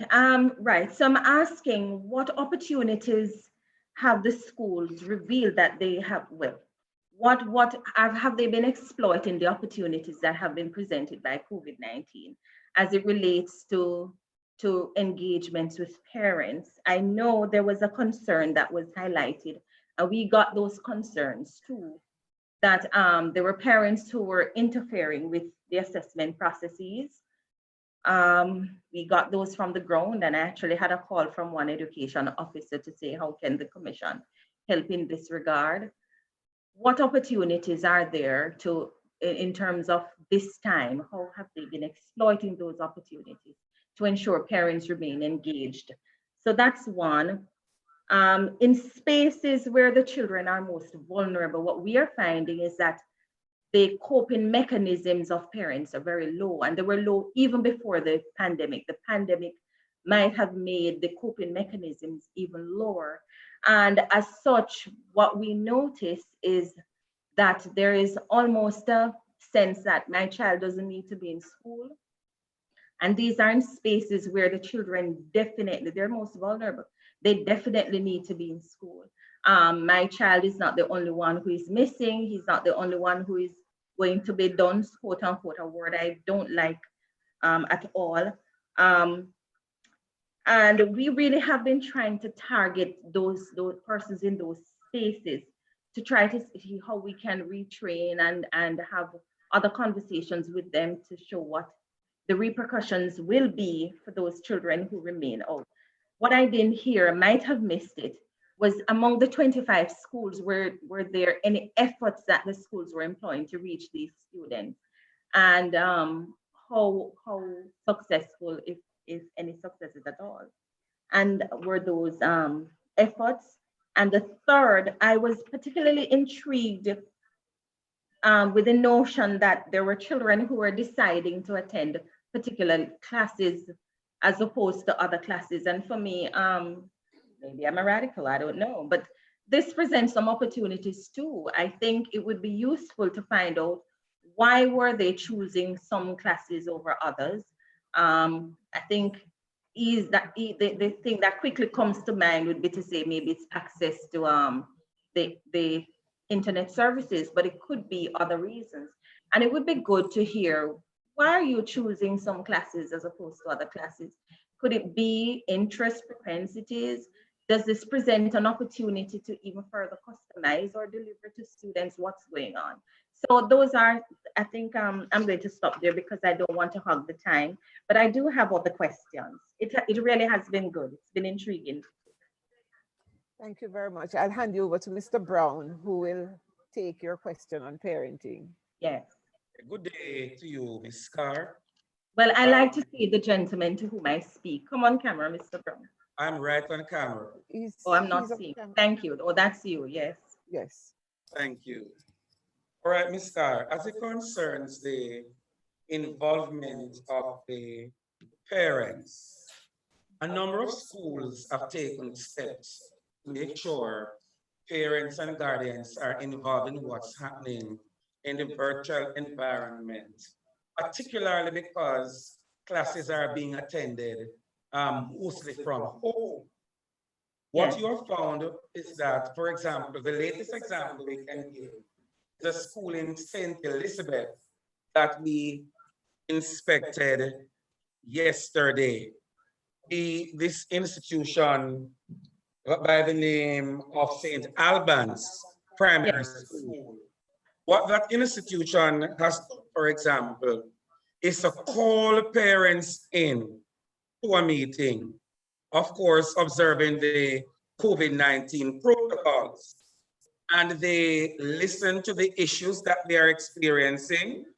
And through discussions, they arrive at solutions to deal with the challenges the parents are facing. There are those institutions, for example, the York Castle High School, St. Catherine High School, and we could name others, who they have virtual sessions with parents and guardians. And some of the things that they discuss are the challenges that they are facing and how they can overcome them.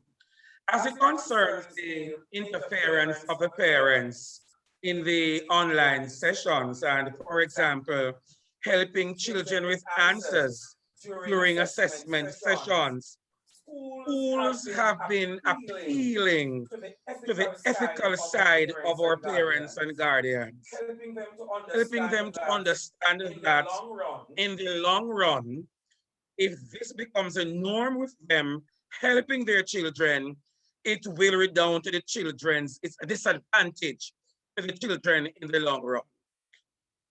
So the interviews that we've conducted, fortunately, since we have reached midway the inspections, it is not one of the frequent ills that we have been hearing on the part of our parents and guardians.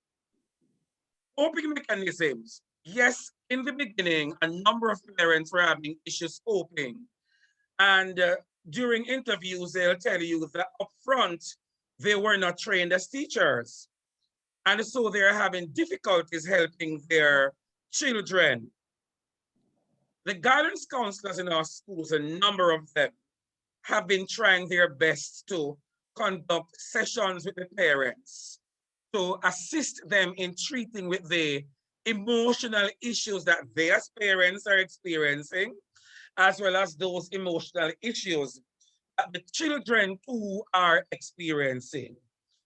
They are encouraged to verbalize their hardships with the children to the guidance counselors in the tele sessions that they have. or in the online meetings that they arrange from time to time. And in some instances, there's a help desk at some schools where they can call in and the matter is referred to the guidance counselor by the requisite school personnel. A number of parents are making the effort also to become more responsible in the process as it concerns providing devices for their children.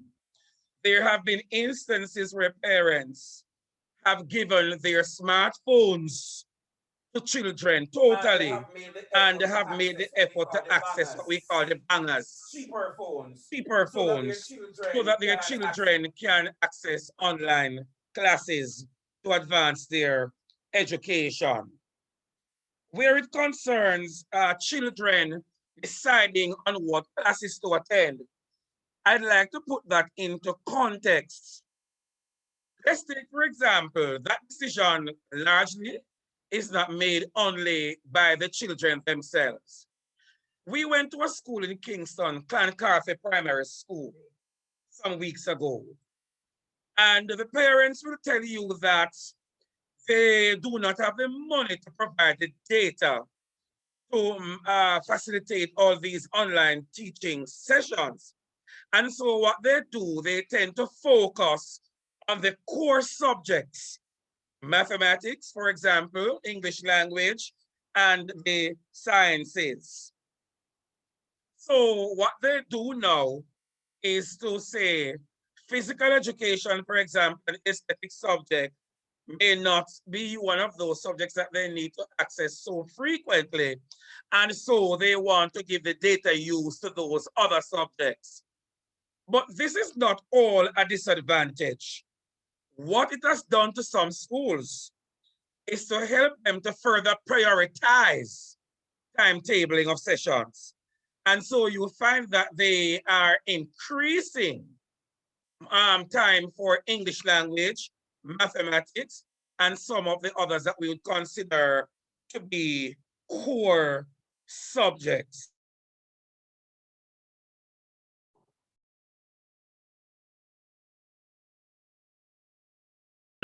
Number of children, however, have to be using one device. So in that case, it has really been a sore point for some of the parents and guardians, and a matter that has to be looked into very carefully. However, what we have found in some of the schools is that when this matter gets to the attention of administrators, on a number of occasions, they make concerted effort to, one, invite these children to the school campus, and of course have them observing the COVID-19 protocols. So they invite them to the campus of the school and to access resources here because the schools can provide them with internet access so that they can help to stem that particular kind of problem.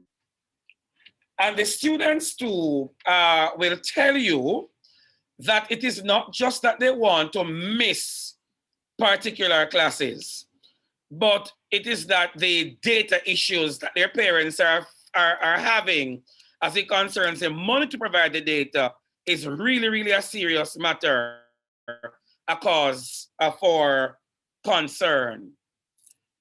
Those children that the schools are having remarkable difficulties reaching, there are cases where guidance counselors, principals too, teachers, they literally visit some of these children and try to reach out to them in terms of providing resources for them.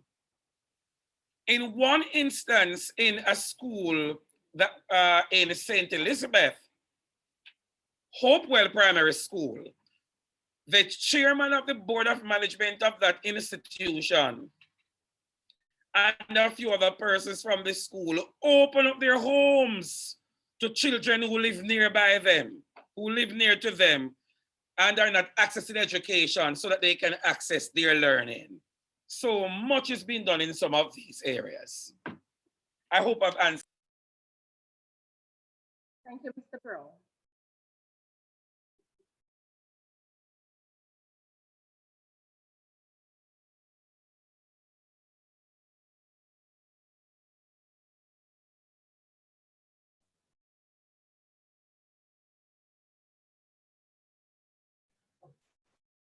Ms. Carr? Yes, ma'am. Thank you. I hope we have satisfied some of your curiosities.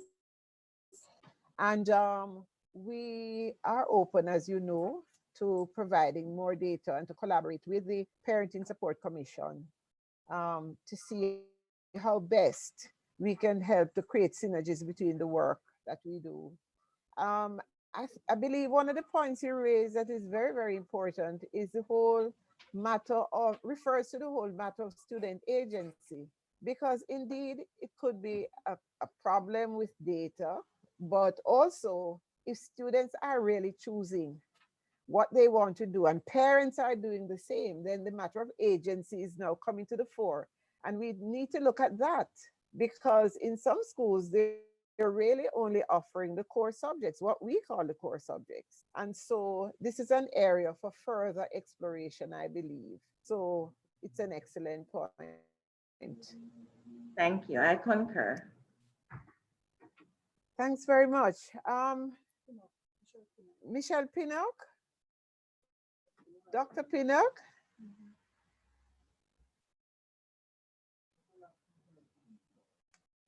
I wonder, she's what?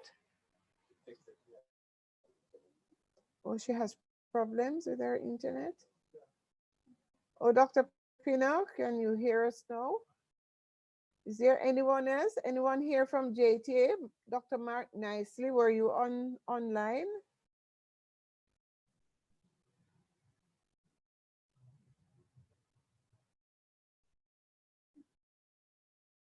Dr. Gordon, anyone from JTA? Mrs. Dwyer, if you don't mind, until that is sorted out, there was a question, there was a comment being made by Mr. Donald. I never heard the last part of it. His voice trailed off. I didn't hear quite hear what he said about the computers in the schools.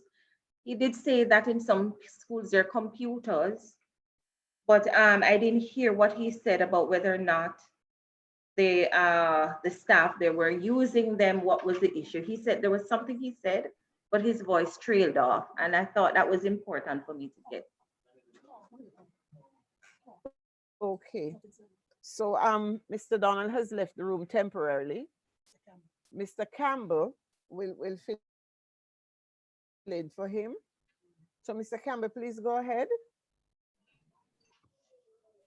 Okay, so where there were those cases where computers are available, because most schools, most parents, most teachers are working from home, you would find that those were featured in the lessons being delivered, except in those cases where you would have some teachers coming to the school because of the lack of access from their homes. So in those cases, they are being utilized. But you would appreciate, as was said earlier, that for the most part, teaching and learning is happening virtually from the teachers' homes. Okay, that's the point. Okay, thank you.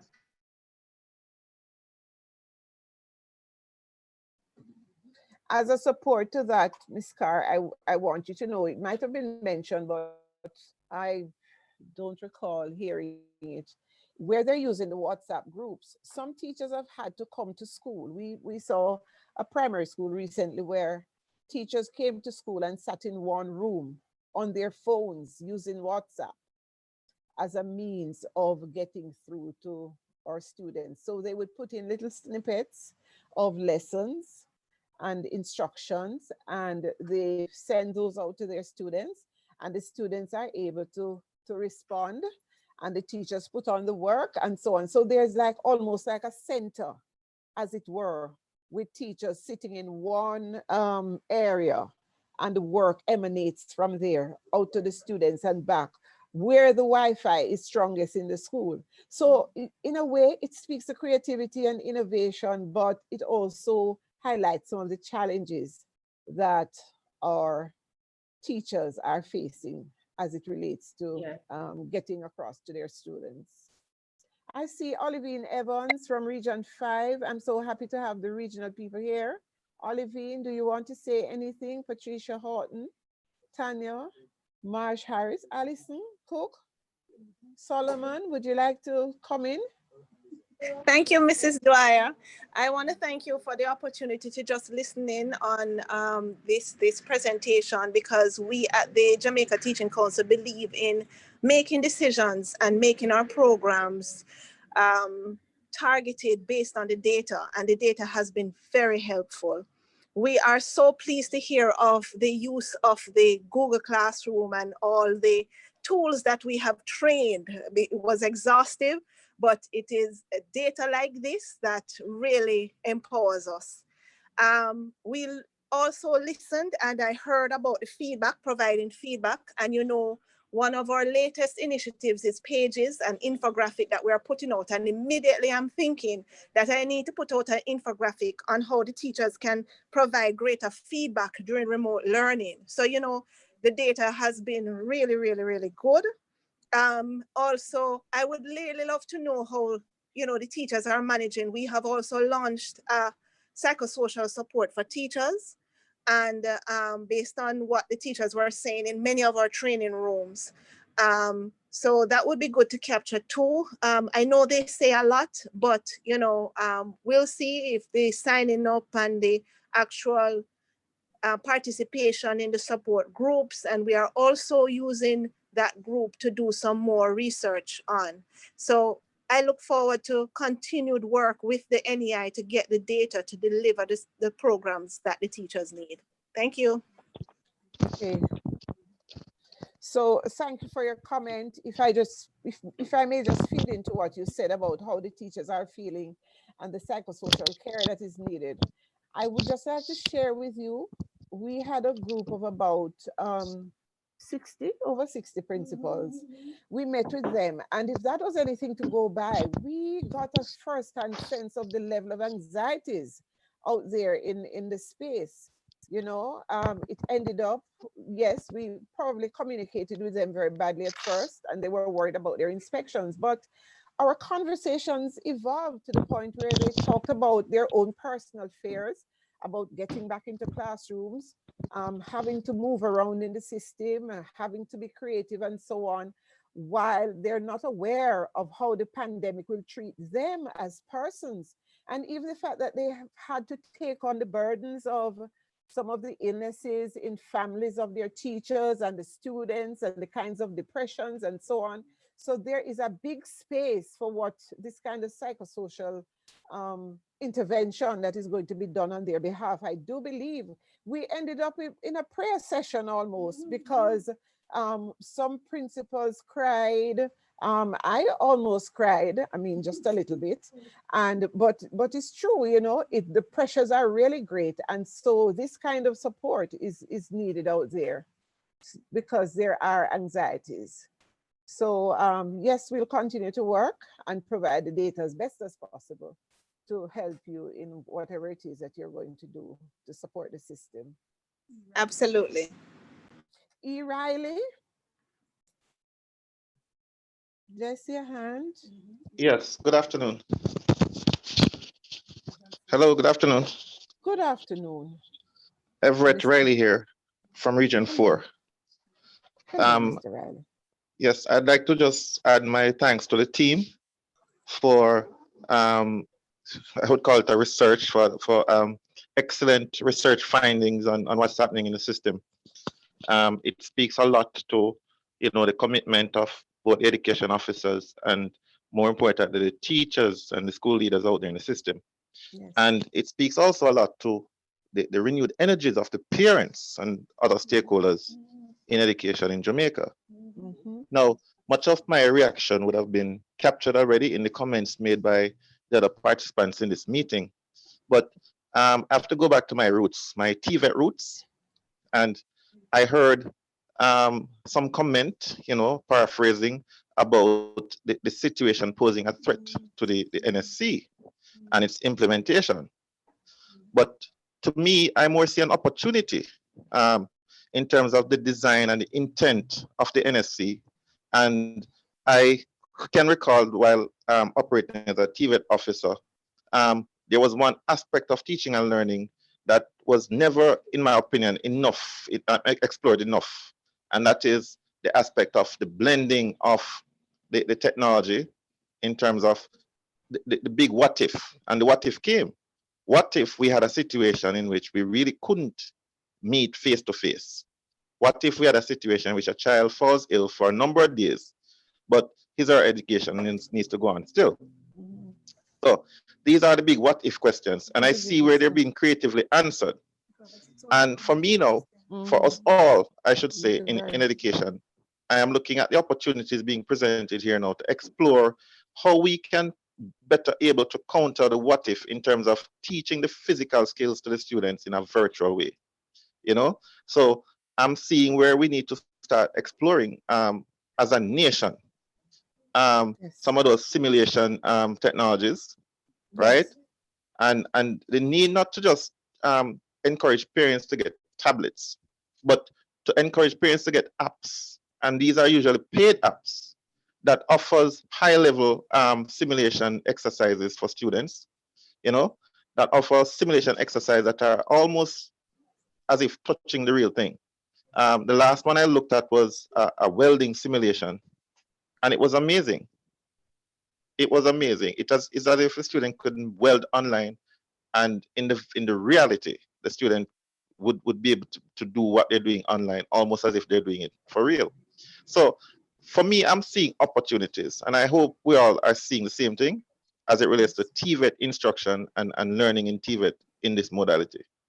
Yes, you are spot on in your observation, because we in a system where we're trying to promote TVET, if schools have to make a choice of subjects to teach, and we are seeing already that TVET is being put on the back burner because of the need to be able to touch and feel the things physically, then there is a little problem there.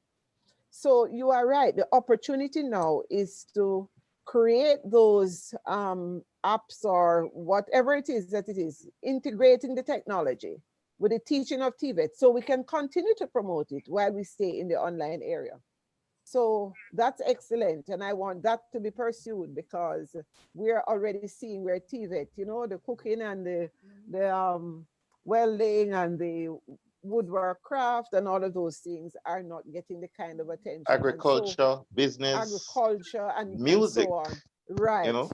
So just the promotion. And remember, when we started this ICT integration, it really was about integrating the technology in the subject areas so that we could promote the learning. So that's an area that we really need to focus on somewhat. Thank you, Mr. Riley. Thank you very much. I see Dr. Winsome Gordon. Hello, yes, Ms. Winsome. Yes, Chief Inspector, good morning. I have been in and out because I had to drop into another meeting. And in fact, I mentioned to them that if I need any support is with TVET, because TVET in Jamaica has not been given since 1972 and 73, has not been given the kind of attention it needs. And I see the TVET teachers now in this digital space doing some fantastic work. I just looked at a home economics teacher. I just listened to a home economics teacher, how she got her students to do SBA by using Saturday evening dinner and work with her student to prepare the dinner. Fantastic. And what the digital space is doing for TVET is forcing it to integrate with the industry, because the children are all over the place. So if you want your child to do automech and to do the SBA, then they have to find a garage in the area and work with that garage. I think what is happening now is forcing TVET to upscale to start with. The ministry now have must retool the entire TVET area. You know, not one school has a diagnostic tool. And if I'm lying, I'd like any TVET specialist here to tell me, not one school has a diagnostic tool for automake. And yet that is where automake is. You know, it's not, we will always have automake. What some people are saying to me, like vision, is like, oh, we don't need those areas, and things are changing, and we are going to be the digital wastebasket of first world countries.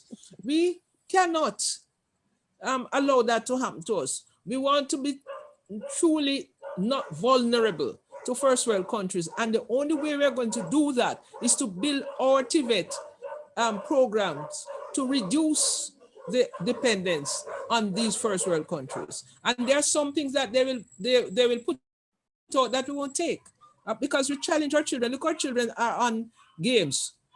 One school had its system crashed because the children went on games. The one went on the game station, whatever it is. The whole system crashed. So we have to really work with our TVET program to build our own kind of ICT, call it that, or IT, whatever we call it. But we must be leaders. We cannot continue to be users and wastebasket.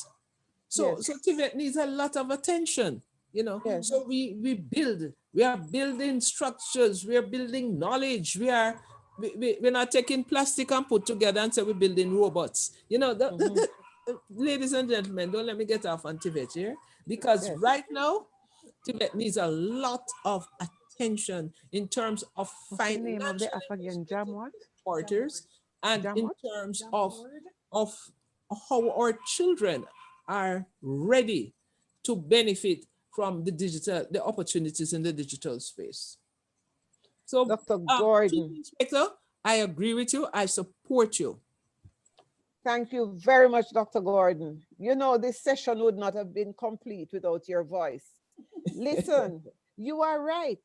So I want to add to what Mr. Riley said earlier, that we need to begin to build apps and really enter the digital space at a different level, not just as consumers, but as on the scientific side. We're building, creating and exporting to the rest of the world. And at the same time, enabling ourselves. Yes. It's pure thank you. Consuming. Thank you very much, Dr. Gordon. Stay online with us. I'm going to invite Dr. Pinnock to join us. Hello, friends. Good afternoon. Such a powerful session. I want to congratulate the NEI on this research. Kind of concerned about the sampling, but it's still information, and we are grateful that you were able to come out into the field. I'd like to just have us focus on next steps as we promote this blended approach, as we promote independent learning, etc. in the social distancing era. I want to just mention that we need to think as a ministry how it is that we're going to be facilitating true blended learning.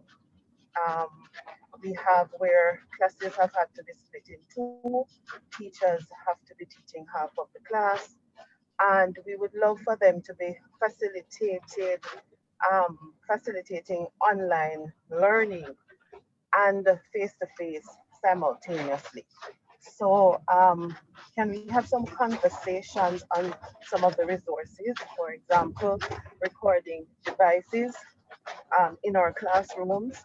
We know that there are some persons that believe that since teachers got tablets, that's enough as it relates to their devices. But I want to say to you that there are many teachers that are really taking this learning to a higher level. And we're finding that laptops, for example, with devices, with pens that persons can write on screens. When you see teachers use Jamboard and some other tools, we understand that our teachers are taking this learning and teaching to a different level. And we want to make sure that as a ministry, we're there to support them as they move on to phase 2 of this blended approach. So I'd want us to have some conversations on that. I didn't hear much about what was seen as it related to teachers facilitating blended modalities in their classrooms. I want to also just speak to the fact of Dr. Gordon always speaks about it, and through the fit we try to do a little bit when we had the conference, but I think it must be an ongoing system of ours for us to really promote innovations and initiatives. So I think we're at a stage now where we can have our section of the website or MOE website focused on just highlighting our teachers, featuring our teachers that have actually created different innovations and principals that have created different innovations and initiatives to facilitate learning in this pandemic, in this VUCA environment.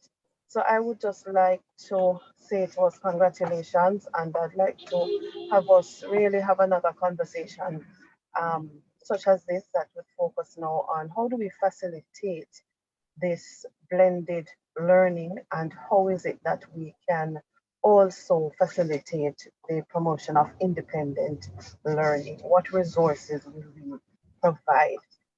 As we speak, I want to just mention that some schools are having it real hard. Teachers are really having to go between the face-to-face group and the group that is online.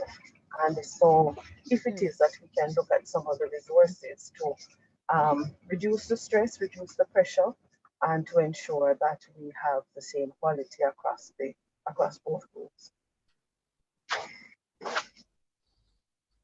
All right, so Dr. Pinnock, very insightful comments you've made there. I want to start out by saying to you that the sample just relates to those schools that we've seen since November.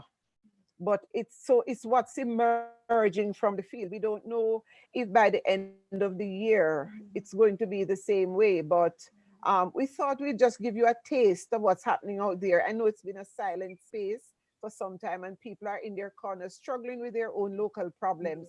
But because the NEI has this opportunity to go right across the system, I thought it would be good to give you a taste just about now as to what's happening out there. And then we'll take you down to the end of the school year. We'll give you another kind of what we would have found for the year.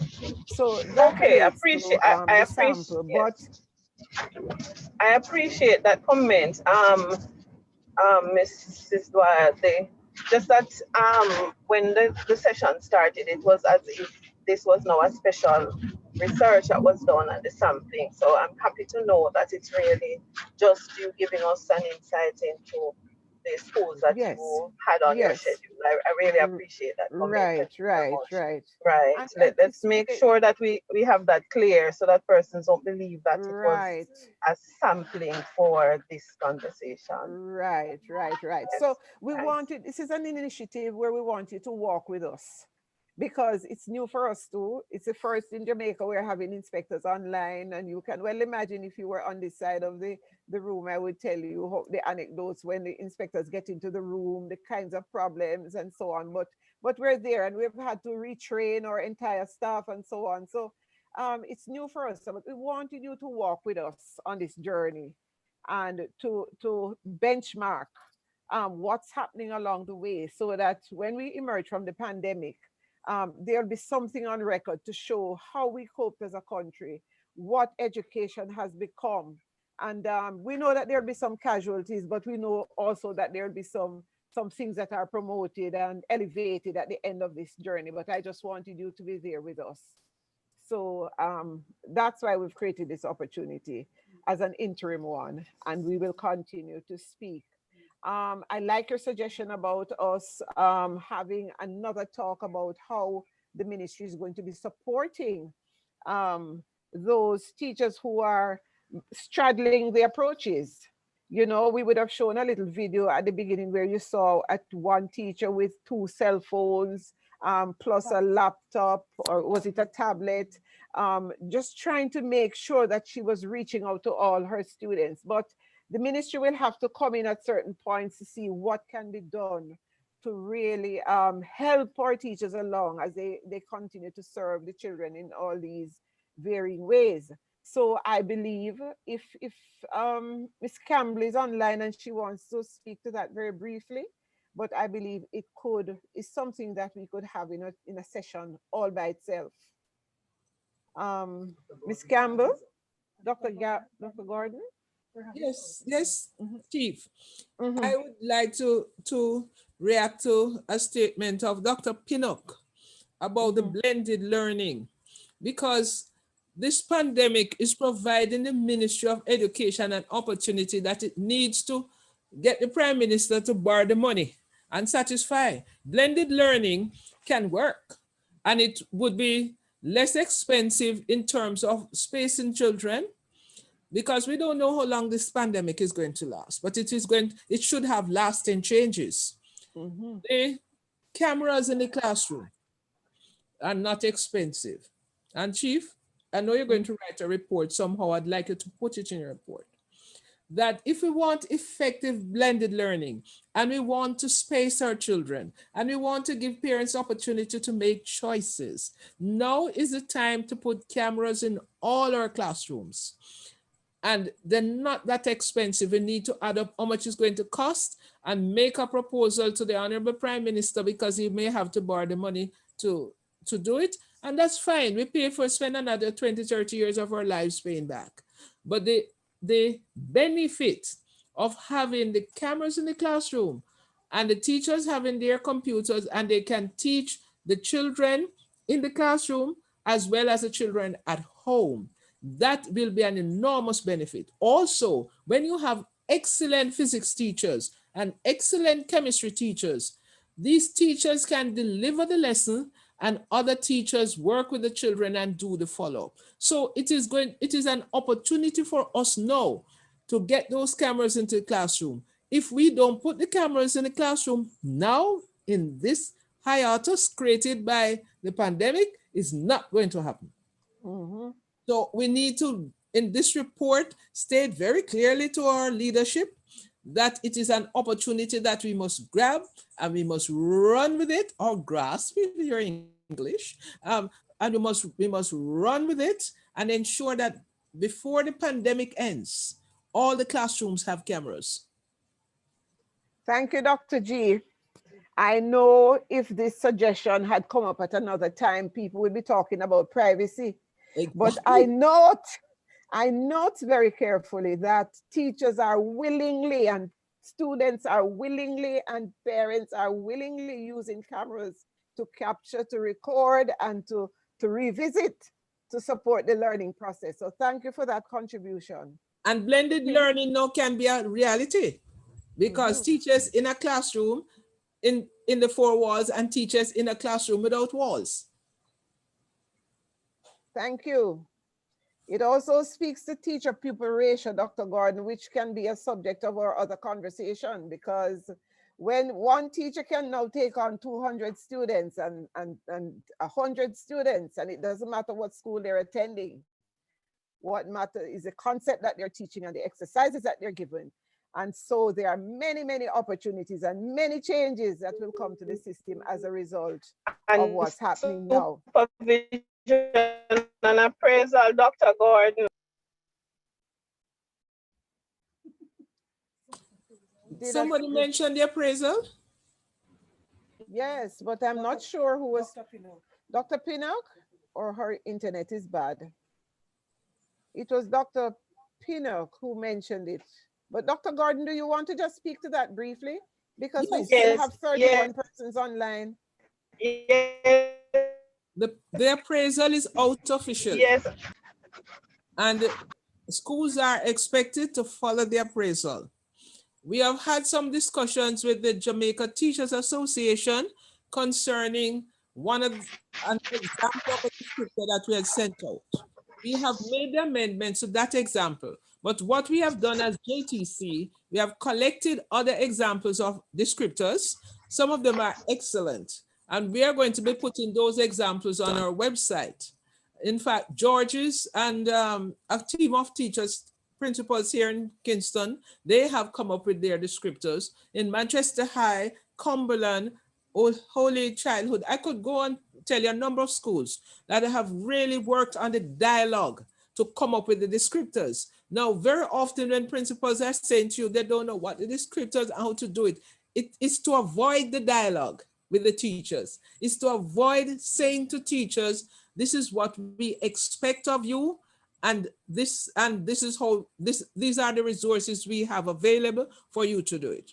That is a conversation that many principals are trying to avoid, but you cannot assess a teacher unless the teacher knows what is expected. And that is why JTC is insisting, and thank God, I heard the president of the JTA saying the schools need to be autonomous. The appraisal is not there to tell you whether a teacher in Westmoreland at Manning's High compares with a teacher in Penline Castle.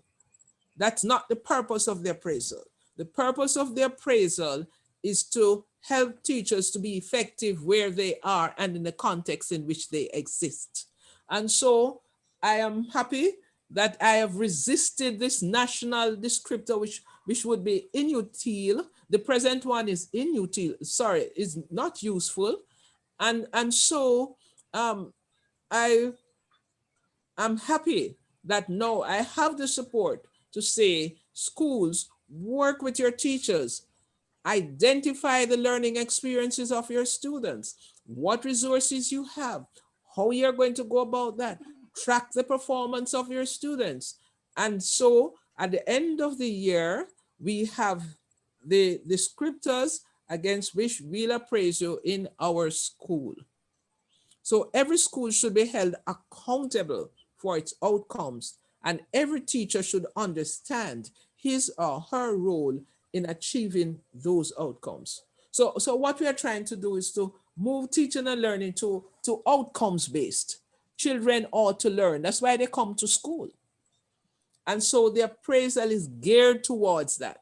It's geared towards the performance of the children within the schools and with the situation and the resources and what have you that they have. So you'll hear complaints. We have online, we have calling for appraisal. We have had schools asking us to do sessions with their teachers. And so inspectors, if you know of any school that would like to have us discuss with them, we are ready. We make time. Once the school calls, we work with the schools to help them to understand why is it they need to do their descriptors. Because once they understand it, they do it, you know. The point is they've tried to see if they can pressure the system so they get something to lean on. So they say, oh, it's not me, it's the ministry. This is why I'm not giving you excellent in this area, because it's the ministry. Because the ministry says you are to use IT and technology, and this is what you are to do, and you did not do it. Without keeping in mind that the teacher does not have access to whatever the resources and needed to carry out the act recommended by the ministry. We want off the ministry. A teacher's performance is the responsibility of a principal of a school. And that is what we have been emphasizing. Principals, work with your teachers. It is not the ministry that runs the day-to-day performance of school. The ministry sets policies and they expect people to realize those policies. So ladies and gentlemen, revolutionary. The appraisal is out there. And if it's the last thing I do and the one purpose where I've come to Jamaica at high cost, I want to see autonomy and quality leadership in our schools. Thank you, Dr. G. You know, we're on the same page about school empowerment and teacher empowerment and principal empowerment. So I hope that was helpful, Dr. Pinnock, and all the other regional directors who are online who are not speaking to me. I know you're listening, and that's very, very important.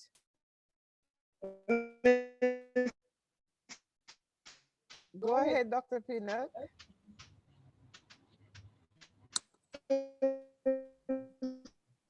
Wow, the internet is really bad. Yes.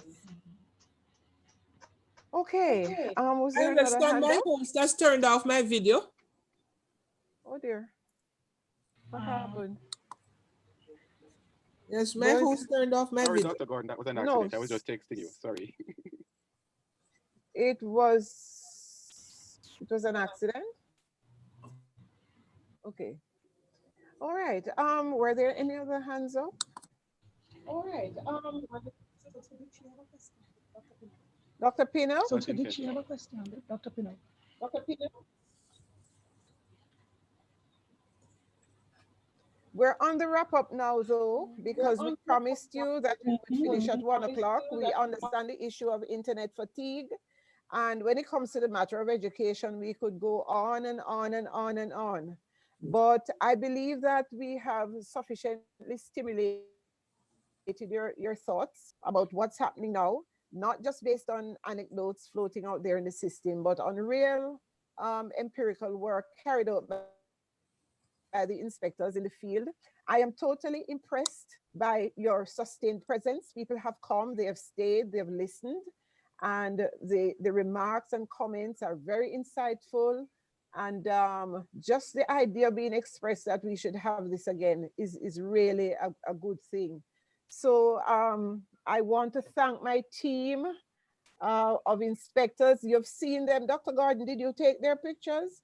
So Yes. when you see these things going on out there and inspectors being talked about, these are the people who are out there in the field on the forefront of the battle line doing the work. And we have to congratulate them in particular because they have forged ahead and have gone online in the virtual space to do inspections. It has never happened before. So it's a good thing. So I want to thank them for ably taking us through all the areas of observation. Thank Mr. Morgan, Ms. Sigri for leading off, and all the other inspectors who are specialists in their various areas. I want to thank them. And I want to thank you, our audience. Yes, Dr. Gordon. Sorry, while you're thanking, I just had one of these moments. Will it be possible, I know there's a little more work for your education of your inspectors, but would it be possible for inspectors to just make like a brief note on some of the innovations that they have seen, you know, just and where, and we could share with us? Because I'm sure in the process, they have seen some real good innovations. Oh, yes. Just like I spoke about the woman and the teacher and the home economics and how she uses Saturday dinner to do SPA. I'm sure they've seen some exciting innovations. So if they could, one page, because teachers don't like to read a lot. I don't think I like to read a lot either. But one page or a page and a half, just giving a brief description of the innovation, and we can upload that to our website and get other teachers to know what's going on. Yes, Dr. G, they abound, the videos abound, and the stories abound. So absolutely, we're going to share that with you so we could share it to the public. So thank you for that. So I'm going to hand this care with can I please I think I'm on again. Oh, Dr. Pinnock, is that you? Yes.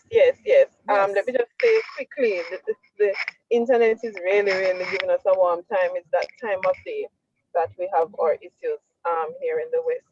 I had mentioned appraisal, Dr. Gordon, to state that the recording instruments or equipment that we would put in the classrooms would actually aid appraisal and helping our teachers to be more, because of course the whole business of coaching and mentoring would be aided. And also a simple thing such as the common planning time, all agencies, all parts of the ministry would benefit from these kinds of equipment being in the school. The other point I wanted to make is the point that was made about we being able to cater to more students. I want us to have a conversation as to the class size for online. I don't want us to run away with the idea that because we're online, we can now just pack persons into a room for teaching and learning to exist, because we still have to ensure quality. We still have to be conscious of the diversity that exists among learners. And so I would love to see us have a conversation as to what does the class size look like in an online sphere? What does the class size look like in a blended modality? Is it different for infant school, primary school, secondary, and of course tertiary? Because we don't want persons to think that, okay, now we have a system whereby we can just pack persons into online and it works, because the high schools are finding it very difficult to really cater to 35 students in the virtual space as we speak. And so that's going to be one of the conversations I think that we have to have pretty soon. Yes. Thank you. Okay. Can I say something though, Dr. Pinnock? Is that when we use online blended approaches, we'll also introduce the tools, the assessment tools that would help the teachers. And then the example I'm thinking of is a good physics teacher, for example, could teach the physics lesson. The other teachers would be working with their children, following the lead of the physics teacher.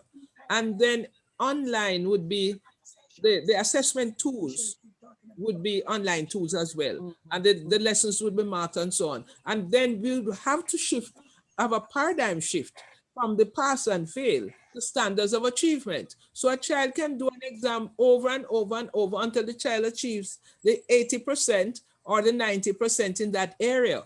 Because again, the digital space is allowing us to make these reposition education from the pass and fail to standards of achievement.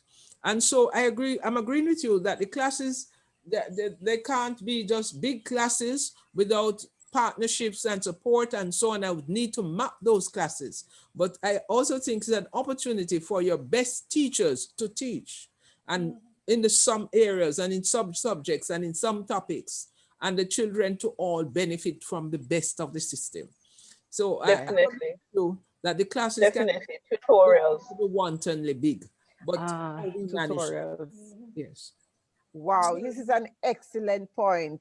Excellent point. And I believe, Dr. Pinnock, you've spoken about future conversations, and we definitely will need to have some future conversations because we want to impact policy in a positive way. So thank you for that. I'm now going to just hand over to Ms. Kerowita to say a final thank you to our participants, and then we will sign off. And please look forward to hearing from us. Any highlights from this session, we're going to send them to you. Thank you, Mrs. Dwyer. Colleagues, how can we say thank you? The time has been far spent, but we are so grateful. We are happy that you spent this time with us. To our senior colleagues in the ministry, our CEO or DCEO, the regional directors, education officers, the JTA representatives, our good friend, Dr. Thompson from the CCEP, other senior colleagues in the ministry, thank you so much. We are partners in education. We cannot do this without you. And we thank you for your commitment, first of all, to education, to our students, and the continued partnership with the National Education Inspectorate. All of us work toward this common goal, and we are so happy that you spent this time with us. You shared your comments, your points of reflection, and we will admit that we have harvested your feedback, we have harvested your comments, and we will use this in our work going forward. We really appreciate it. We know it's past lunchtime and still 30 persons are on. We do not take this for granted. So on behalf of our Chief Inspector, Mrs. Maureen Dwyer, and all of us here at the National Education Inspectorate, Thank you so much. And may God continue to bless you and strengthen you as you continue to work for the children here in our beloved Jamaica. Thank you.